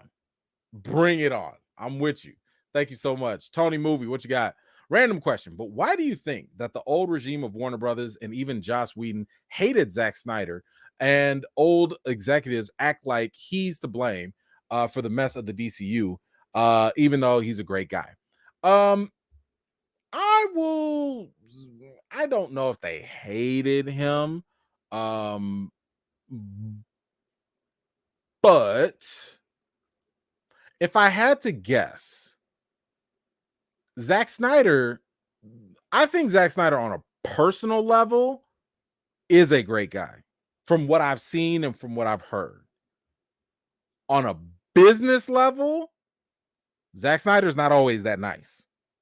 And what I mean by that is the studio can sit here and say something. I'll give you a quick example. The studio, I think it was Walter Hamada that said this. Don't quote me on it, but I believe Walter Hamada or some other people from the old regime, they wanted to do something with Green Lantern, right? Whatever it was. And they were just like, look, Zach, please, don't use this. And even Snyder told this story before too. But they were like, yo, please don't use this. Don't do it, because we have plans for Green Lantern. If you go show off your Green Lantern, then it could hinder, our plans for Green Lantern. Okay, so he cut him from the movie. But then what does Zack Snyder do? He leaks the image of the actor that was going to play Green Lantern. Is that good business? Not really.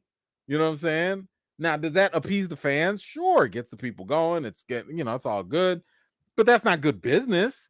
So I could understand how some people on the business side might not like his tactics.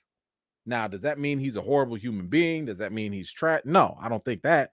But they might not like working with him because, like, yo, we asked you to do something and you said no. We can't trust you. Maybe we don't want to mess with you. I don't know if Joss Whedon is involved in any of that. But my opinion overall with WB and all of that stuff, it's been messy on both sides. There are no clean hands. There might be hands that are dirtier than others, but no one's hands are completely clean in the WB's Snyder fiasco. There have been jabs left and right. That's one of the reasons why I've always said people need to let it go, because even if Zack Snyder came back, you're back in an ugly situation. It's like having a domestic violence situation, and you're like, okay, let's have them come back together and move in together. No, y'all need to go y'all separate ways.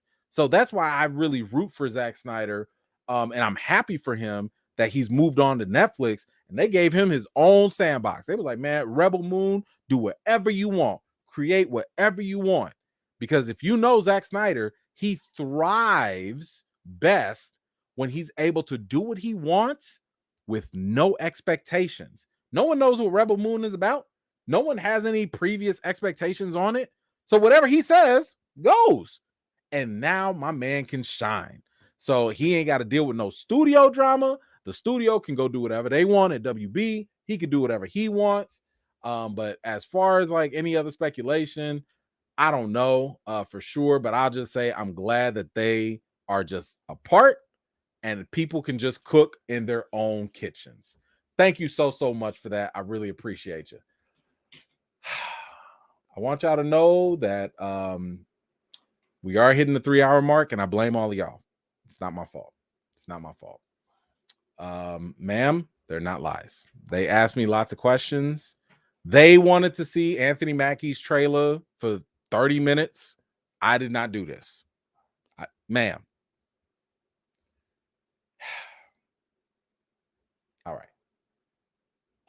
Aquaman 2.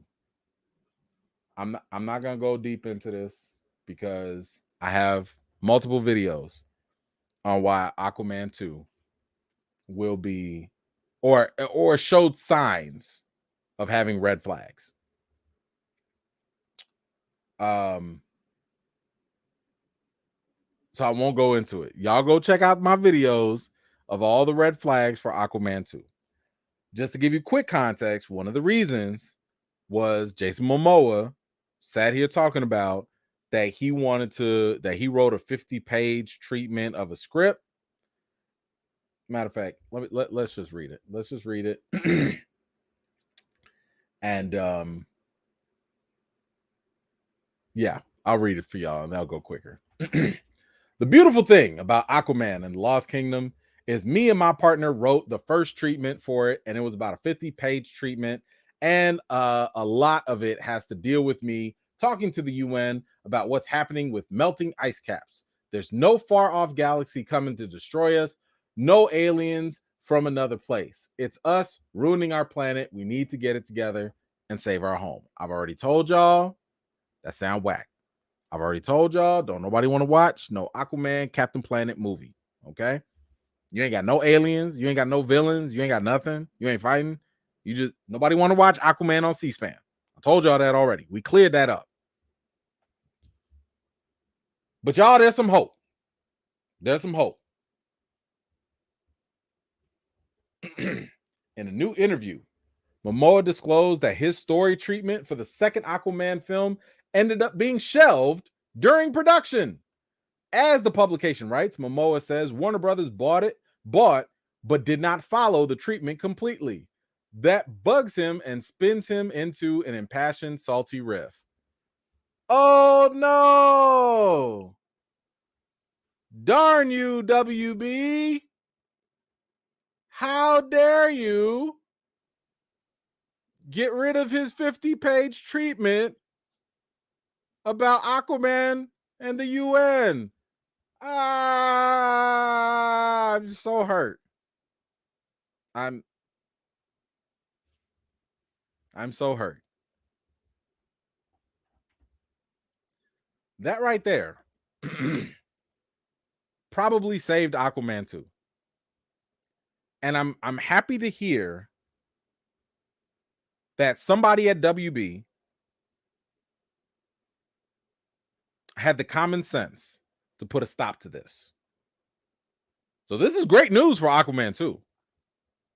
Don't forget, people walked out of the screening reportedly. I ain't never heard of people walking out of a screening, but apparently they did.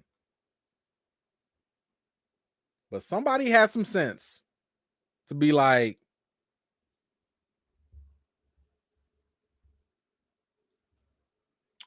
Aquaman and the UN, what a villain.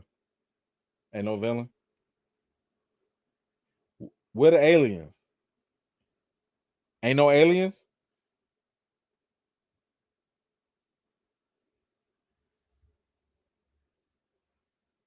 We just gonna throw that away right there. Kobe, we gonna throw that away. Don't nobody want that. So shout out to whoever that was that did that. You know, I would like that executive to be given a promotion over whoever it was that decided to get rid of the HBO name, whoever that was.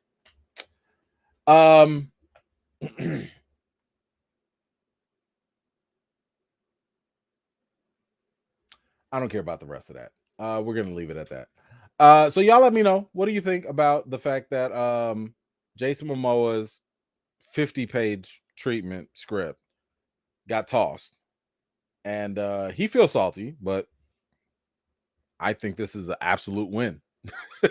I think everybody wins here. That's just my opinion. Y'all let me know what you think in the comments below. Let's see. We got some Superman updates. James Gunn, as I told y'all before, is going to be not only writing but also directing Superman Legacy. I will say this, that one of my concerns, and I told y'all this, my concern is that James Gunn is currently, as the co-CEO of DC Studios, it's him and Peter Safran. My current fear, my concern is the fact that he's in the same boat as Tyler Perry. As the creative top person, whatever James Gunn does, who's going to tell him otherwise? The only person he responds to is the head of WBC, WBD, which is David Zaslav. That's the only person he responds to. Outside of that, can't nobody stop James Gunn. If James Gunn want to make Superman goofy and dumb and whatever, nobody gonna stop him. He got the power. Who gonna check him? His friends? His family? His employees? If your boss come up to you, hey, what do you think about this script that I put my heart, blood, sweat, and tears in? What do you tell me? What do you think about it? Sir, well, sir, screaming goats? Sir, this is gold. This is gold, sir. $1 billion. Here you go. Like, that's been my concern with this, right? Anybody can do anything, and nobody, James Gunn could just do whatever.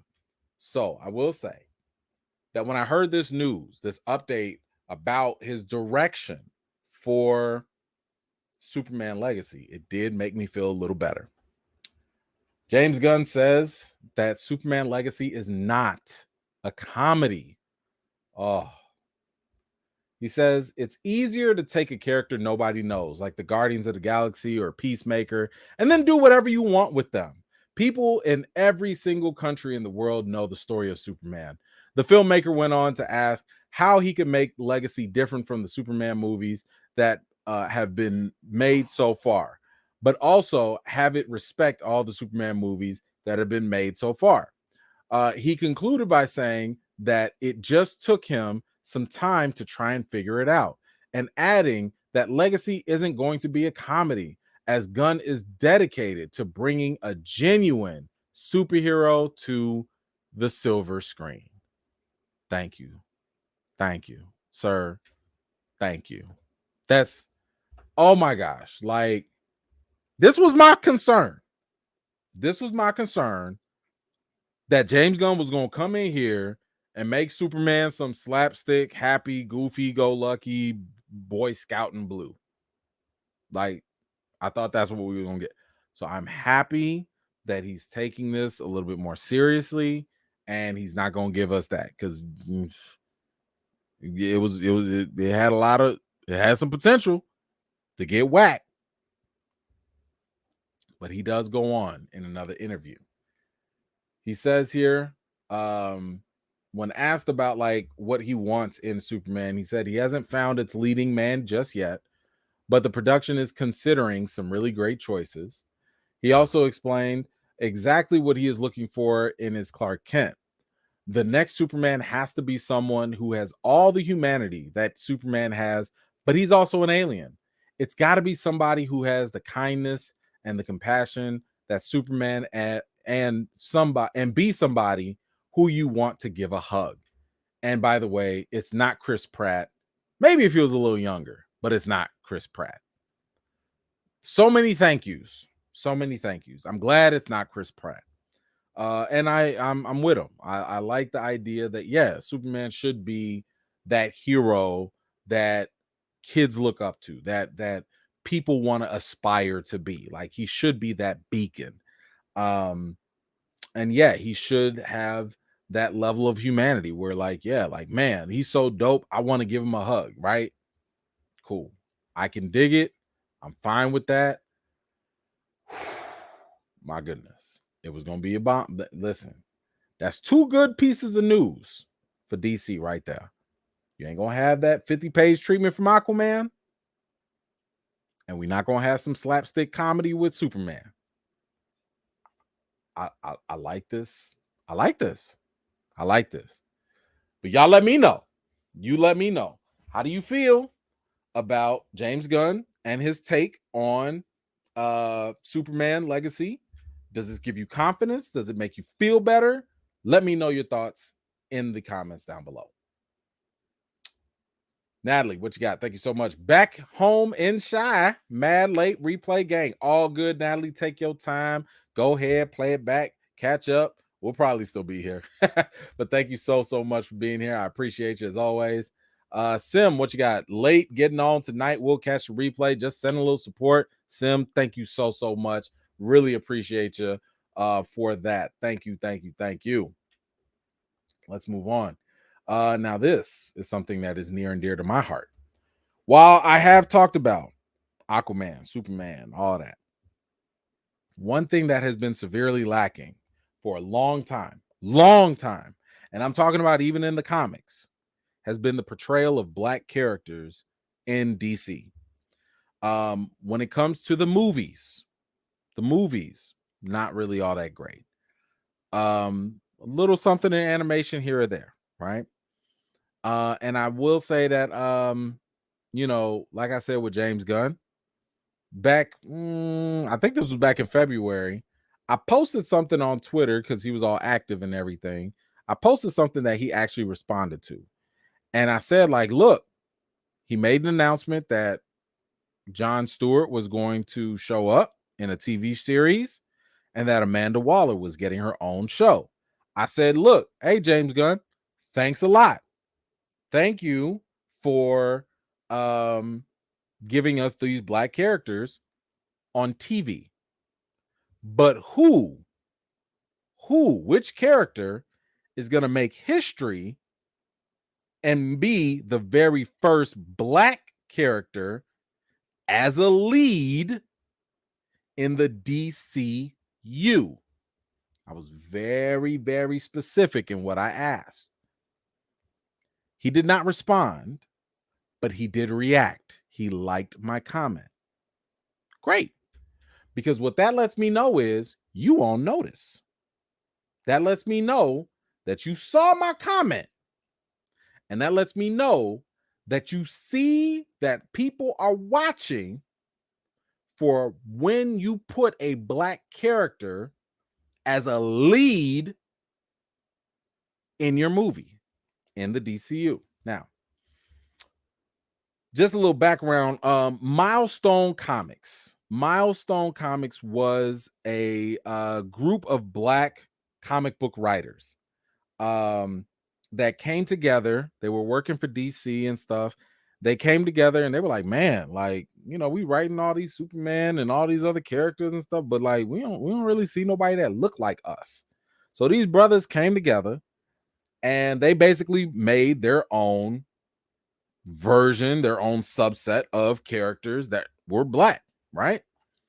And I'd highly encourage you all to go ahead and go to HBO Max. Man, go to HBO Max. Y'all know what I'm talking about. Go to HBO Max. I don't care what they call it now. Go to HBO Max and type in Milestone, M-I-L-E Stone, and watch that little documentary that they got on this comic branch. It's actually a really good story. Nice little documentary. And it tells you about how these black characters came together. And you get really good iconic characters like Icon, Static Shock, Black Lightning. You get like all these characters get Hardwire or Hardware. And, you know, a lot of these characters could not just like go into the mainstream, right? They couldn't just throw them in there.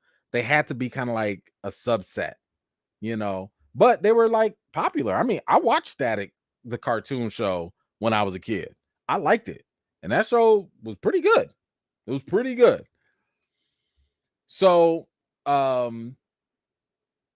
we have yet to see the Milestone Comics. They call it the Dakotaverse. We have yet to see that really implemented in live action. Now, this is what I put up on a tweet recently. Because, no, actually, let's go back. So James Gunn has said, and he reacted, that Static Shock is part of his DC Universe plans. Okay, he is part of it. So this was in response to a fan question that asked him about the characters. So the fan said, do you have any plans for Static or any of other Milestone characters, animation, Elseworlds? And James Gunn simply said yes. Now, great. I'm happy to hear that. I'm ecstatic. I'm happy to hear that you are willing to have some plans for these Milestone characters. But what are those plans? What exactly are those plans? This is what prompted me to do my own tweet. Now, he didn't respond to this or nothing, not that I know of, but I think it's important to put this out into context for people.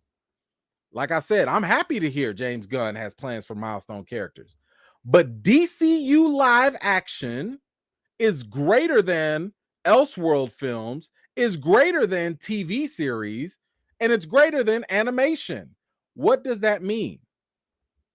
There's a hierarchy, there's a ranking in terms of what gets the platform and the eyeballs and the attention. At the very bottom is animation. That's the stuff that goes to home video, DVD, streaming, that maybe a small group of people even hear about. For the animation level, DC has some leading black movies. There's a movie about Vixen, in case y'all didn't know. There's a movie about Jon Stewart, right there. Like, they have black leading characters on the animation level. But who's heard of that? Unless you a deep fan of the animation, you might not even have known those things came out. That's what I'm saying. That's bottom of the barrel. So then what? You have TV series. Now, what's the TV series? That's like Peacemaker, right? Now, yeah, Peacemaker, people know about it, hear about it here and there. It's not, worldwide known, but you hear a little something about it. And that's what James Gunn has already greenlit. He said Green Lantern is going to be in a movie or in a TV series. He's going to be a co-star, but okay, still a lead. And then you're going to have Amanda Waller. Great. We got two black characters in a lead series on TV. You got animation, got TV. Check. Elseworld. What is Elseworld? Elseworld are all of the DC movies that are not part of the main continuity. These are the spin-offs. These are the things that don't really count. These are the things on the outside. The Batman from Matt Reeves, that is Elseworld. Michael B. Jordan's potential Superman movie with a black Superman, that is Elseworld. Ta-Nehisi Coates and J.J. Abrams, their other black Superman movie, that is Elseworld. Those don't count in the main DCU, but they're going to be on theaters. They're going to be on the big screen. So you do have a bigger platform. Great. And they might be successful. They might be cool, but they don't count as canon. And that's why I was saying specifically, we need live action DCU official leading black characters so that they are part of the official canon. In other words, it's like saying, don't give me some little offshoot thing on Netflix that don't nobody watch. Don't give me Iron Fist. Give me something in the MCU, right? Give me a show in the MCU. I don't want Iron Fist from Netflix. Keep that over there. And please recast Iron Fist. So I love the fact that he has absolutely got some plans for these black characters from Milestone Comics. But I'm going to need them to be in the live action DCU so that way they don't feel like they're being othered. That's my point. Thank you for the animation. Thank you for the live TV. I'm down for some Elseworlds, but I need to know that the DCU ain't just going to be all white characters and a couple aliens in between. I need to know that you're going to put some respect on some of these characters. Now, I will also say this. Even in the comics, DC ain't really done that great of a job with these characters. They just haven't. I know some people like, hey, I want Icon. Icon is okay. Icon ain't really going to carry a franchise, though. He's cool, but he's not going to carry a franchise. Black Lightning could. Static Shock, definitely. Static could definitely do that. I don't know if Vixen could. Maybe. You know, Green Lantern, John Stewart, absolutely. But DC needs to do a better job. And this is why I'm saying it needs to get on the live action level, because what will end up happening is if people are exposed to these characters that have traditionally not gotten that much exposure in the first place, it's going to inspire the comic writers to go out and actually create better, more meaningful content for these black DC characters. Because right now, a whole bunch of them are just supporting characters or co-stars. So again, when I say that these black DC characters need to be in live action, do y'all know what we got so far?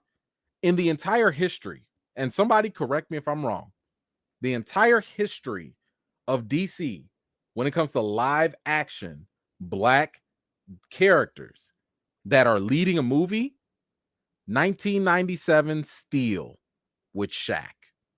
I'm sorry. I know some of y'all tried to forget it, and I brought it back. 2004 Catwoman with Halle Berry. That's it. That's all we got. Steel and Catwoman. That's like me saying the last time we had a Batman character was George Clooney as Batman. Like, forget the Nolan verse, forget Bale, forget Affleck, forget everything else. Imagine being stuck with George Clooney as the last time you ever saw Batman. That's how it feels for black DC characters not being in live action movies. That's how that feels. Be stuck with bat nipples and let me know how that feels. Okay? We need something else. Help us. We need something else. So anyway, y'all let me know, how do you feel about the fact that James Gunn has some plans, we don't know what, but he's got some plans for the milestone characters. Let me know what your thoughts. Let me know your thoughts in the comments down below. Did I miss anybody? I don't think I did. Wait, I got one. Just my opinion reviews. Thank you, brother. Thank you. I appreciate you so much. You already know what to do. Go subscribe to this man's channel. He's gonna give you some great news breakdowns, reviews, recaps. I might even be going over there. I don't know when, but I think we're supposed to talk about Guardians sometime soon. Maybe, right? Maybe. I know we do spoiler stuff over there, so make sure you go follow there. Let's see. You just walked out of Guardians of the Galaxy Round 2. Great film. Oh, okay. James Gunn did amazing. Oh, okay. Y'all please thumb up the video. James Gunn, Guardians of the Galaxy. Can't wait. Hashtag Superman Legacy.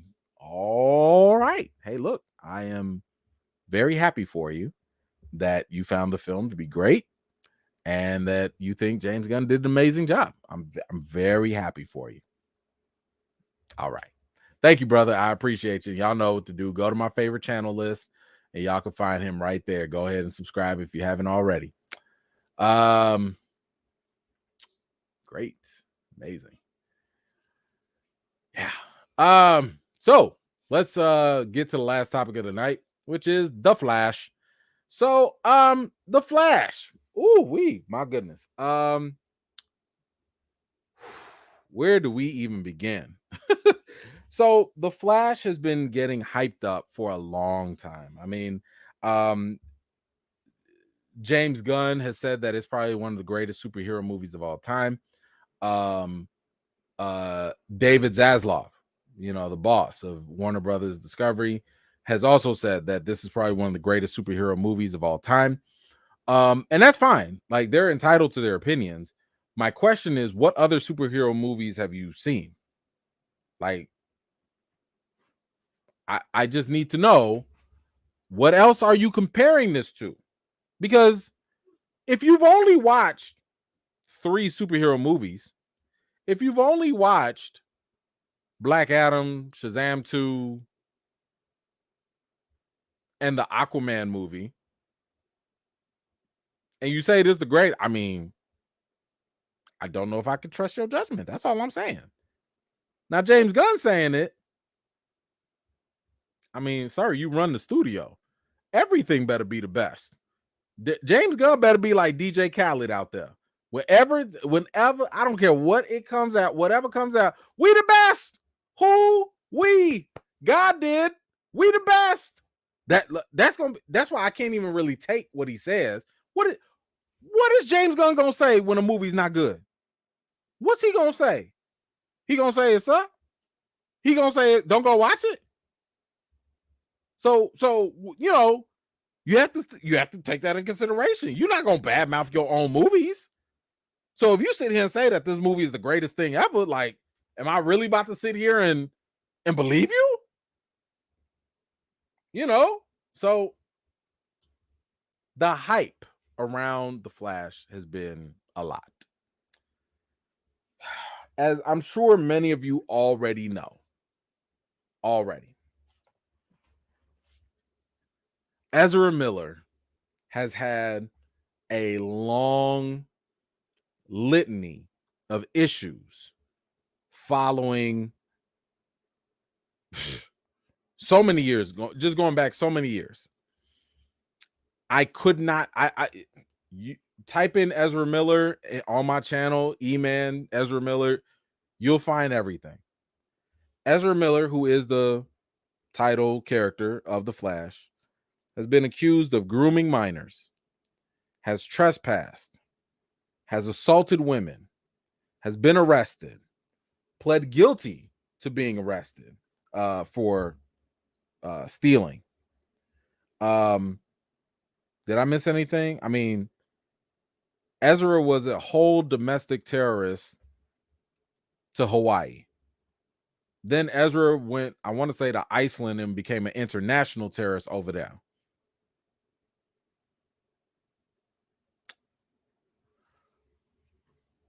Push comes to shove, basically, Ezra's behavior has been beyond problematic. Beyond problematic.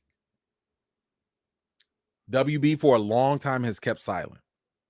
They haven't said nothing. A lot of this is because WB had already shot most of the Flash movie, if not all of it, by the time Ezra was in the news literally every week. Like, y'all were here. Y'all know all I do is report on the news. Every week, Ezra was in the news for something new. Every week. Ezra groomed this. Ezra terrorized that. Ezra stole this. Ezra spit on this actor. Ezra did this. Like, I wasn't even looking for the news. The news just kept coming. But WB stayed quiet. And through their silence, you know, and I understand, I don't agree with it. I think they should have called him out for it. But at the same time, they were also trying to realize, they were also cognizant of the fact that other people worked on this film. Other people have, you know. And you don't want to make everybody else suffer just because Ezra's been running around acting like a nut.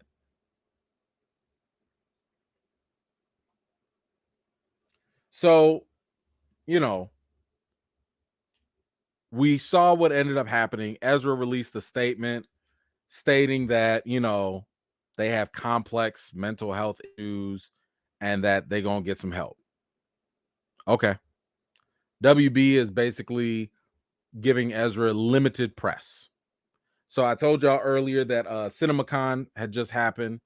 And, you know, during CinemaCon, this is when WB felt so confident about The Flash that they were like, you know what?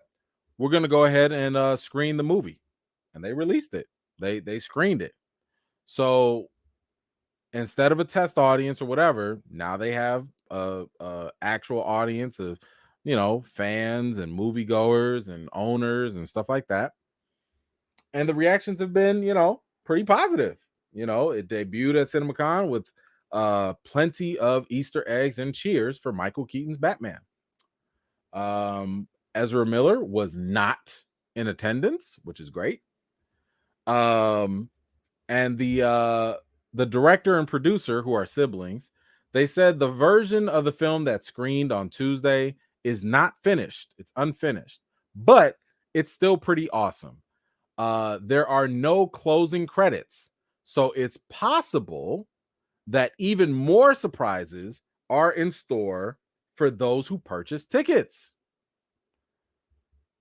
And I've already told you, so David Zaslav told the CinemaCon crowd that he's already seen The Flash 3 times. He said it's a very emotional movie. You're going to go through all the emotions, and it's the best superhero movie I've ever seen. Once again, I don't trust you. You need more people. If you also go check on my channel, you also saw that even Tom Cruise got to see the movie early and gave it some praise, right? So I'll say this, especially for the people that have seen The Flash and the ones that, you know, have given their reactions and reviews for it. I think that the movie's great from what I'm hearing. Now, for the people, again, the hyperbolic criticisms, for the people that are like, this is the greatest thing ever, and this, like, you know what you're saying. Do you know what you're saying? What you're telling me is this movie is better than Infinity War and Endgame. It's better than Winter Soldier. It's better than, I don't know what else. Thor Ragnarok. It's better than The Dark Knight. Like, do y'all know what y'all saying when y'all say that? Are y'all just saying it's the best superhero movie this year? That would be better. Shoot, even Spider-Man Into the Spider-Verse, you can throw that in the mix too. So when y'all sit here saying it's the best movie ever, like, you sure? So again, I don't discredit, or I don't think that the movie's bad. I don't think the movie's just good. I do think that the movie is probably really good.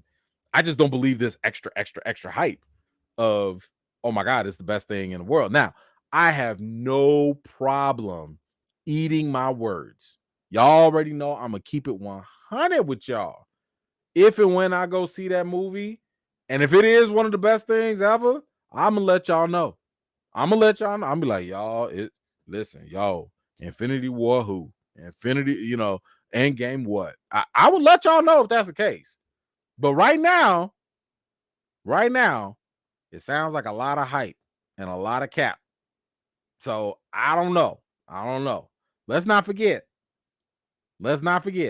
There were some people talking about Thor Love and Thunder was like, oh my gosh, Marvel's back. Yeah. So it's like, oh, hold on. Now, here's the thing.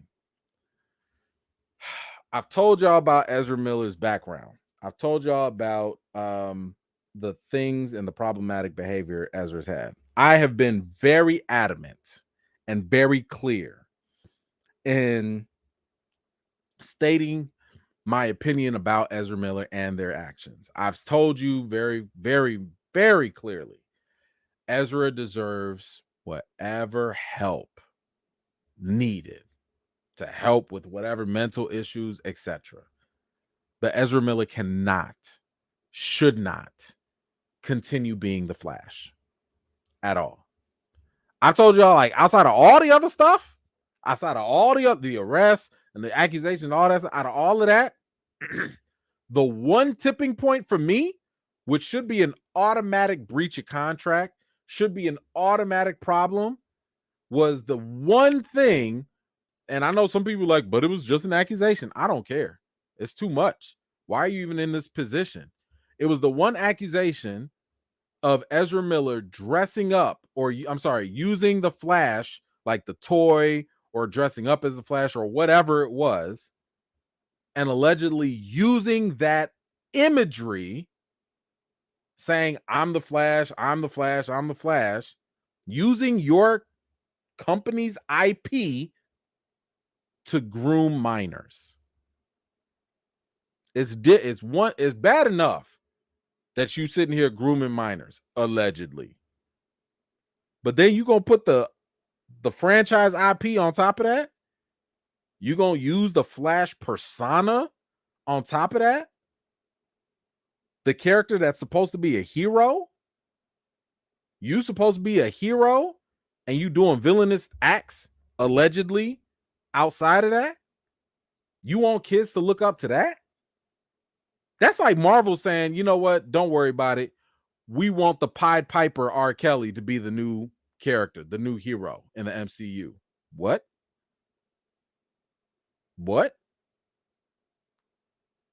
So my biggest issue has been, I don't think it's a good look if Ezra Miller continues as the Flash, recast the Flash. So let me go ahead and show you guys this one story. This was from an interview with the director, Andy Muschietti, I think his name is Muschietti. And he was asked, will there be a Flash 2? Is there going to be a sequel? The movie ain't even come out yet. Here's what he had to say. While speaking with comicbook.com, Muschietti revealed if the Flash sequel will happen. We didn't talk about it. I think that we're all waiting to see how this movie does. Of course, there's excitement about continuing the story, especially if this movie's successful. Of course, there's an architecture in DC that is brewing and it's being created. And the question is, will this new architecture absorb this story? The good thing about the multiverse is that anything is possible. The multiverse allows all of this different worlds to coexist and interact. And so hopefully, yes, we don't know yet. That's the truth. Let me go on record and say this now. I don't care if the Flash makes $2 billion. I don't care if it breaks records and makes $3 billion. Ezra Miller should not be the Flash. Period. It could be the best thing that Ezra's ever done on his resume. It could be the best thing. It should also be the last thing, especially when it comes to the Flash. And if WB puts profits over morality, shame on you. Shame on you. Because I just know if I were related to one of the victims, alleged victims, oh, I would never let y'all hear the end of it. I might even like sit here and file a suit if I could. I don't know. You cannot propel and reward terrible behavior. And it is a reward. Now, don't get me wrong. I'm not saying that it is the responsibility of WB to punish Ezra Miller. I'm not saying that because that's not their job. But you do reward him. You do reward Ezra Miller if you continue on by employing them and letting them go be the Flash. And I think that would just be wrong on a lot of levels. And I think it'll be wrong for a lot of levels, not only for just the bare basic problematic nature of you've got someone that's got like there are lawsuits against Ezra Miller right now. Lawsuits. People have been dropped for less. WB dropped Johnny Depp for less. What are y'all waiting for? If you want to wait for the end of the movie, that's fine. I've already told y'all the best thing that the Flash movie could do is to have a post-credit scene where Barry messes up the timeline and we got a new Barry. Fine. Easy. You don't think people still gonna watch the Flash? If it's not Ezra Miller, y'all don't need Ezra Miller. I don't care how great their performance is. You don't need Ezra Miller. Ezra Miller does not make the Flash. The Flash is fine in its own self. The character is what matters, not him. People ain't checking for Ezra like that. So shame on WB in advance if they were to decide to keep Ezra Miller. And here's the thing. I don't even care if Ezra goes through rehab and passes with flying colors. Ezra can be rehabbed. Ezra can have $3 billion with this box office movie. I still say get rid of Ezra. Because my other question is, what y'all gonna do after y'all make all this money? What y'all gonna do as a company when one of these other lawsuits falls through? What y'all gonna do if another alleged victim steps forward? How long y'all gonna make this dance go? How much you want to weigh on all this stuff from happening? How many people do y'all have to potentially pay off, allegedly? Y'all really want these problems when all you have to do is just recast? I mean, the Flashpoint is a whole reset button. Just reset. Start over. Recast. It'd be the perfect exit. The perfect exit.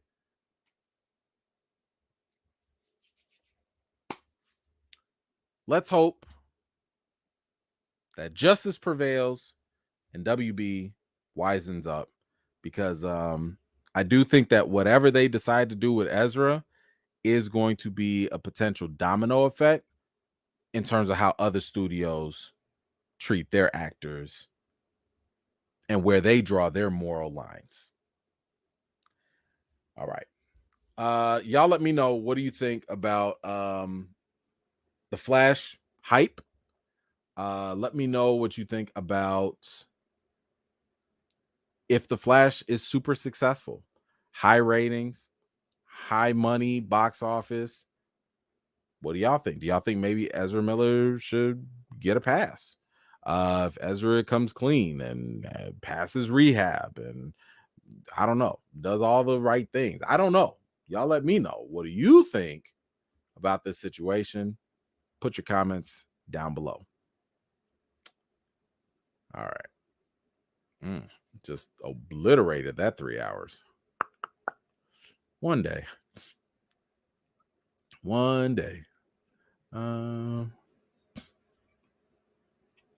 All right, let me grab these last comments.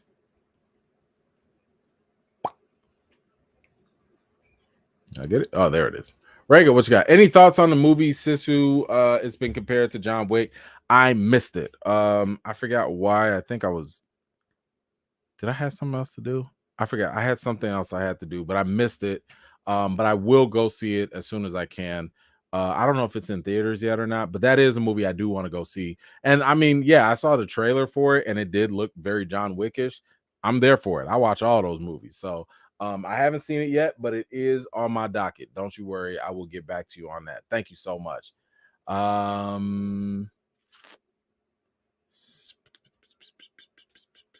Wait, I'll see you. Tony, what you got? Issa Rae has even called out WB for protecting Ezra. Yes, that is true. And I'm very glad that she did that. Notice how nobody else will, though. Notice how nobody else is going to say something. I wonder if somebody got to her and was just kind of like, you know. So, yeah. And I mean, you know, like I've seen other interviews where even the director is like, oh my gosh, you know, Ezra is so amazing and Ezra is the greatest actor of all, blah, blah, blah, blah, blah. Stop talking about it. You don't have to. You could just be like, look, I can't wait for the movie to come out. This is the greatest thing ever. Just stick with that, because you don't know what's going to happen with Ezra in the future. You don't know at this point. Ezra was hitting us with new news every week. Nobody knew how deep this was going to go. I was shocked. First time it happened, I was like, whatever. Ezra choked some girl, whatever, no lawsuit, whatever. Then it was arrest. Then it was terrorism. It was breaking into people's houses. It was stealing people's passports and wallets. It was spitting on actors. What are we doing? Oh my gosh, Bakers, thank you so much. My goodness, that's so generous. Recast the Flash, period. Plus, he runs stupid. Very incredibly stupid. He has the worst run in the world. I don't care. People were sitting there talking. I'm gonna get to the rest of you. People were sitting there talking about like how Ezra Miller traveled all the way to Asia to learn from martial arts so that he could run just like water and the fastest animals. I don't care. It still looks stupid. Whew, so stupid. I love the Flash character. I'm excited and torn on seeing this movie because I don't want to support Ezra in any way. Hashtag Grant Gustin. It's so funny because that you mentioned that. I didn't have time to go through it, but the director also mentioned that he definitely considered having Grant Gustin in the Flash movie. And for whatever reason, decided, nah. These decisions from studios lately, I don't know. All I've heard, and here's the thing, I like Grant, and I still wouldn't even make him like my number one Flash, but I totally understand why people would say, like, just put him in there. Makes sense. Multiverse, whatever. But these directors and they just be like, nah. Is that a good idea? Keep it away. Nah. But no, your confliction makes sense. You know, I mean, I know I feel that way because I'm like, yo, if this movie's great, I'd love to do a watch party. You know, but then I think the one way I can kind of reconcile it a little bit is I'm not doing this to support Ezra. I'm doing this to support the GOAT, Michael Keaton, as Batman. And I'm fine with that. And I heard, at least because I didn't watch the trailer, but I heard they showed off some more scenes about him. And I'm sitting there like, yo, you give me all the Michael Keaton Batman, I'll take it all. You know what I'm saying? So I'm going there to support all the other people. I'm not there to support Ezra. No. Now I'll still be fair, like in my assessment of Ezra's performance. But outside of that, like I'm no. But anyway, thank you so much for that. Really, really appreciate you. That's very, very generous of you. All right. That's it, guys. That's all we got. My goodness, that was a good long time. Thank you guys so much for taking the time, for being for just hanging out with me tonight. I really appreciate it. Like I said, I will be covering From. That is going to be my new project. I'm going to be doing that extensively. So please go watch From if you haven't already. Like I said, that has so much potential to be just fantastic. Yeah, and then just come back next week on Friday. That's all. I ain't got nothing fancy to say. Wash your hands, wash your butts. You know the routine. Make sure that you have a wonderful, fantastic rest of your weekend. Enjoy yourselves. I will see y'all next week. Peace.